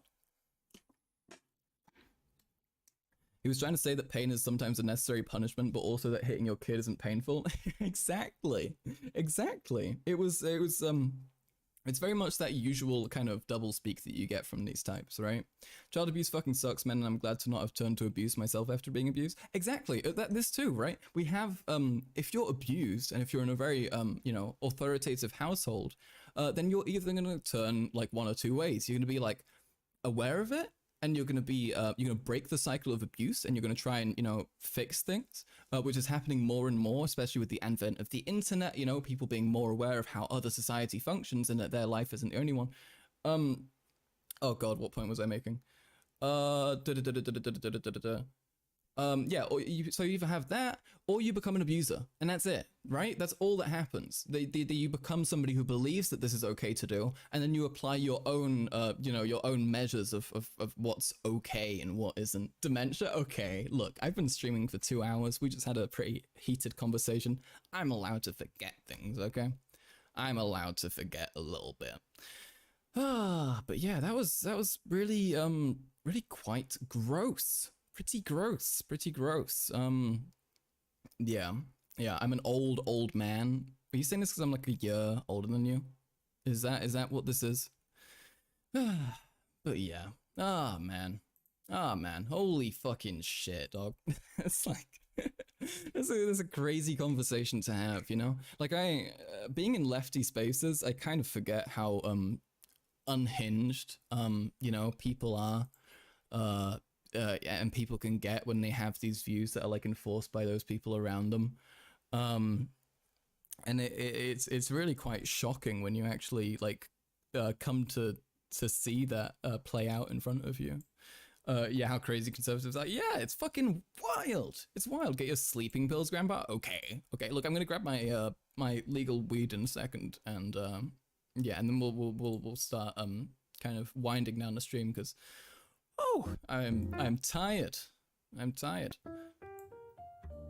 Yeah, but holy shit, man, it is fucking crazy to have that conversation. Sleepy Joe, real, that's me. It was good to have though. We got content. You got to see my debate skills in action. You know, I like you know, you see me argue a lot on the internet, on Twitter, but it's nice to have actually, you know, pulled it off in vocally. And yeah, I feel pretty confident about if we do go on to debate anybody else, you know? You were really good in that debate. Thank you, Mia. Thank you. I love it. I love debating. It's such a good time. It's so fun. It's so interesting. Your debate skills are legit. Thank you. Thank you. Debates are fucking awesome, dude. It's so cool. It's so interesting to learn about somebody else's perspective and kind of dismantle that and figure out all the like intricacies of it and that kind of thing. And figuring out how to, you know, how to communicate your perspective better and stuff. Yeah, debating is such a blast. It absolutely is. It absolutely is. When you when you get to debate historical stuff, you're fucking ecstatic. I can imagine. Yeah. No, I mean you got a fucking well of knowledge there. Wait, I need to grab my thingy. Hold on.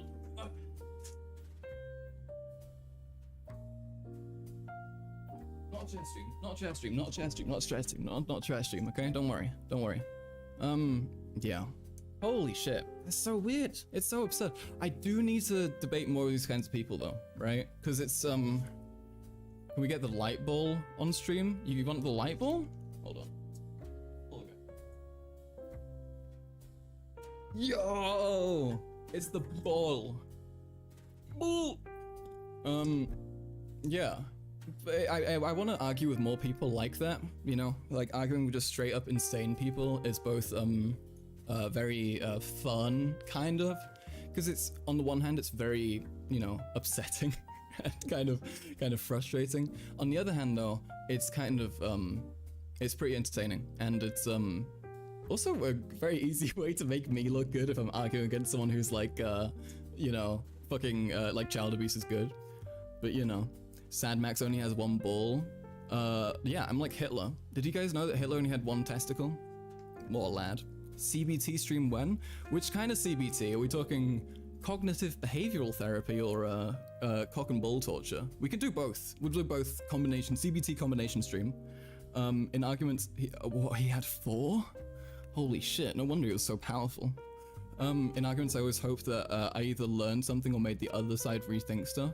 Yeah, I'm like pretty set in my views, but I try, if I am debating with somebody, I notice that there's something distinctly wrong about what I said, I'll immediately roll that back, right? Like that's a very important part of debating as well, recognizing when you're wrong, and then immediately pulling that back, because that can make you more right on the points that you're right on, right? Did you know the NSDAP was a huge animal rights party? They had extensive laws made about animal welfare and support. Yeah, no, Hitler was a big old vegetarian and all that. Very, pretty funny. Oh god. Him being like, yeah, fuck the Jews, but dude, fucking pigs? We gotta save those. It's actually really depressing. Yeah. But we made it through, folks. After ages of waiting, we managed it.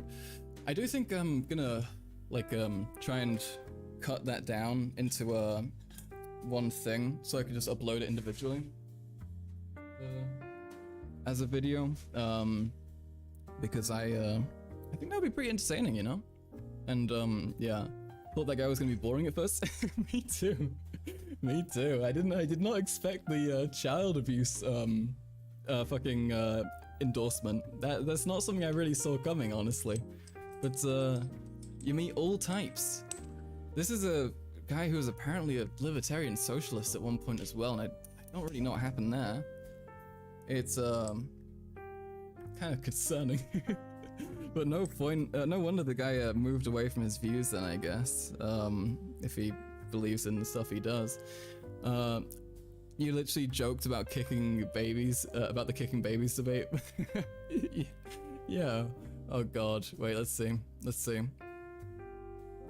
Yeah. Yeah, maybe parents shouldn't be abusive. That's true. True. Oh god. Yeah. That was absurd. That was so weird. It was before the debate? Ah. Wait. Oh wait, I think we're... Okay, it's too far back. It's too far back, I'm afraid. But yeah, no, I believe you. I believe you predicted it, Mia. Oh god, that was so weird. It's like arguing with those kinds of people is so. It's such a strangely like gaslighting experience as well, though. Like when you have somebody before you who's saying like these fucking absurd like way out there things, you know?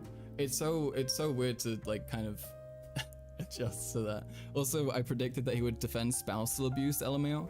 Yeah, that was also really strange, like the how he thinks that spousal abuse can be okay sometimes, but also shouldn't be legal because women are more people than like children are, which is like also pretty horribly fucked, right? Like I'm part of my advocacy. Uh-oh. Uh-oh. Are we here? Are we here? Are we still going? Oh, we're back. We're back. Okay, yeah, I connected to my mobile data. Okay. Phew. Okay. We are back. But yeah. Oh, man. If it's a female child, you should hit it twice as hard. True. True. Real. This is what we believe in on the Karl Max channel. We are... Oh god. Oh god. Yeah, exactly. Exactly, dude. Oh god, that was weird. I know, I'm sorry, I know I keep saying that. I know I keep on being a bit incredulous and confused, but it's a weird experience to have, you know? I'm against somebody who's like so confidently in favor of child abuse. We are woman beaters and child beaters and the other stuff. Yeah, we beat all minorities as well, yeah. Okay, alright folks, I think I'm gonna draw an end to this as my Wi-Fi also gave out. I don't want to fuck up my phone mobile data too much. But it's very nice having you here. Thank you very much for showing up, and thank you for your patience to wait for that debate despite fella being horribly late. Max is a theater kid? Hold on. Okay, what? Where did this come from? Max is a theater kid? Look, I'm a... Well, because I like fucking performance. I don't know if I really call that performance, but... Entertainment. There we are. Oh man. Okay. All right, folks. That's it. I think we're gonna wrap it up now. Thank you so much for showing up. I appreciate you. I appreciate you beyond what you know. And thank you so much for being here. Good stream. I feel so too. I think it was pretty solid. Next stream when? Let's see. I think Saturday night. Saturday, same time as usual, you know, hitting it at the 8 p.m. CET. Yeah, I've got work on Sunday morning, so Saturday should be fine. Next stream in 30 minutes, exactly. If you're not there, then I kick you out of my community. You get excommunicated, Jesus Christ, from the Maxis. But yeah, okay, folks, okay, take care. Thank you so much. Be there. Saturday. Bye-bye. Whoa, wait. There we are. Bye.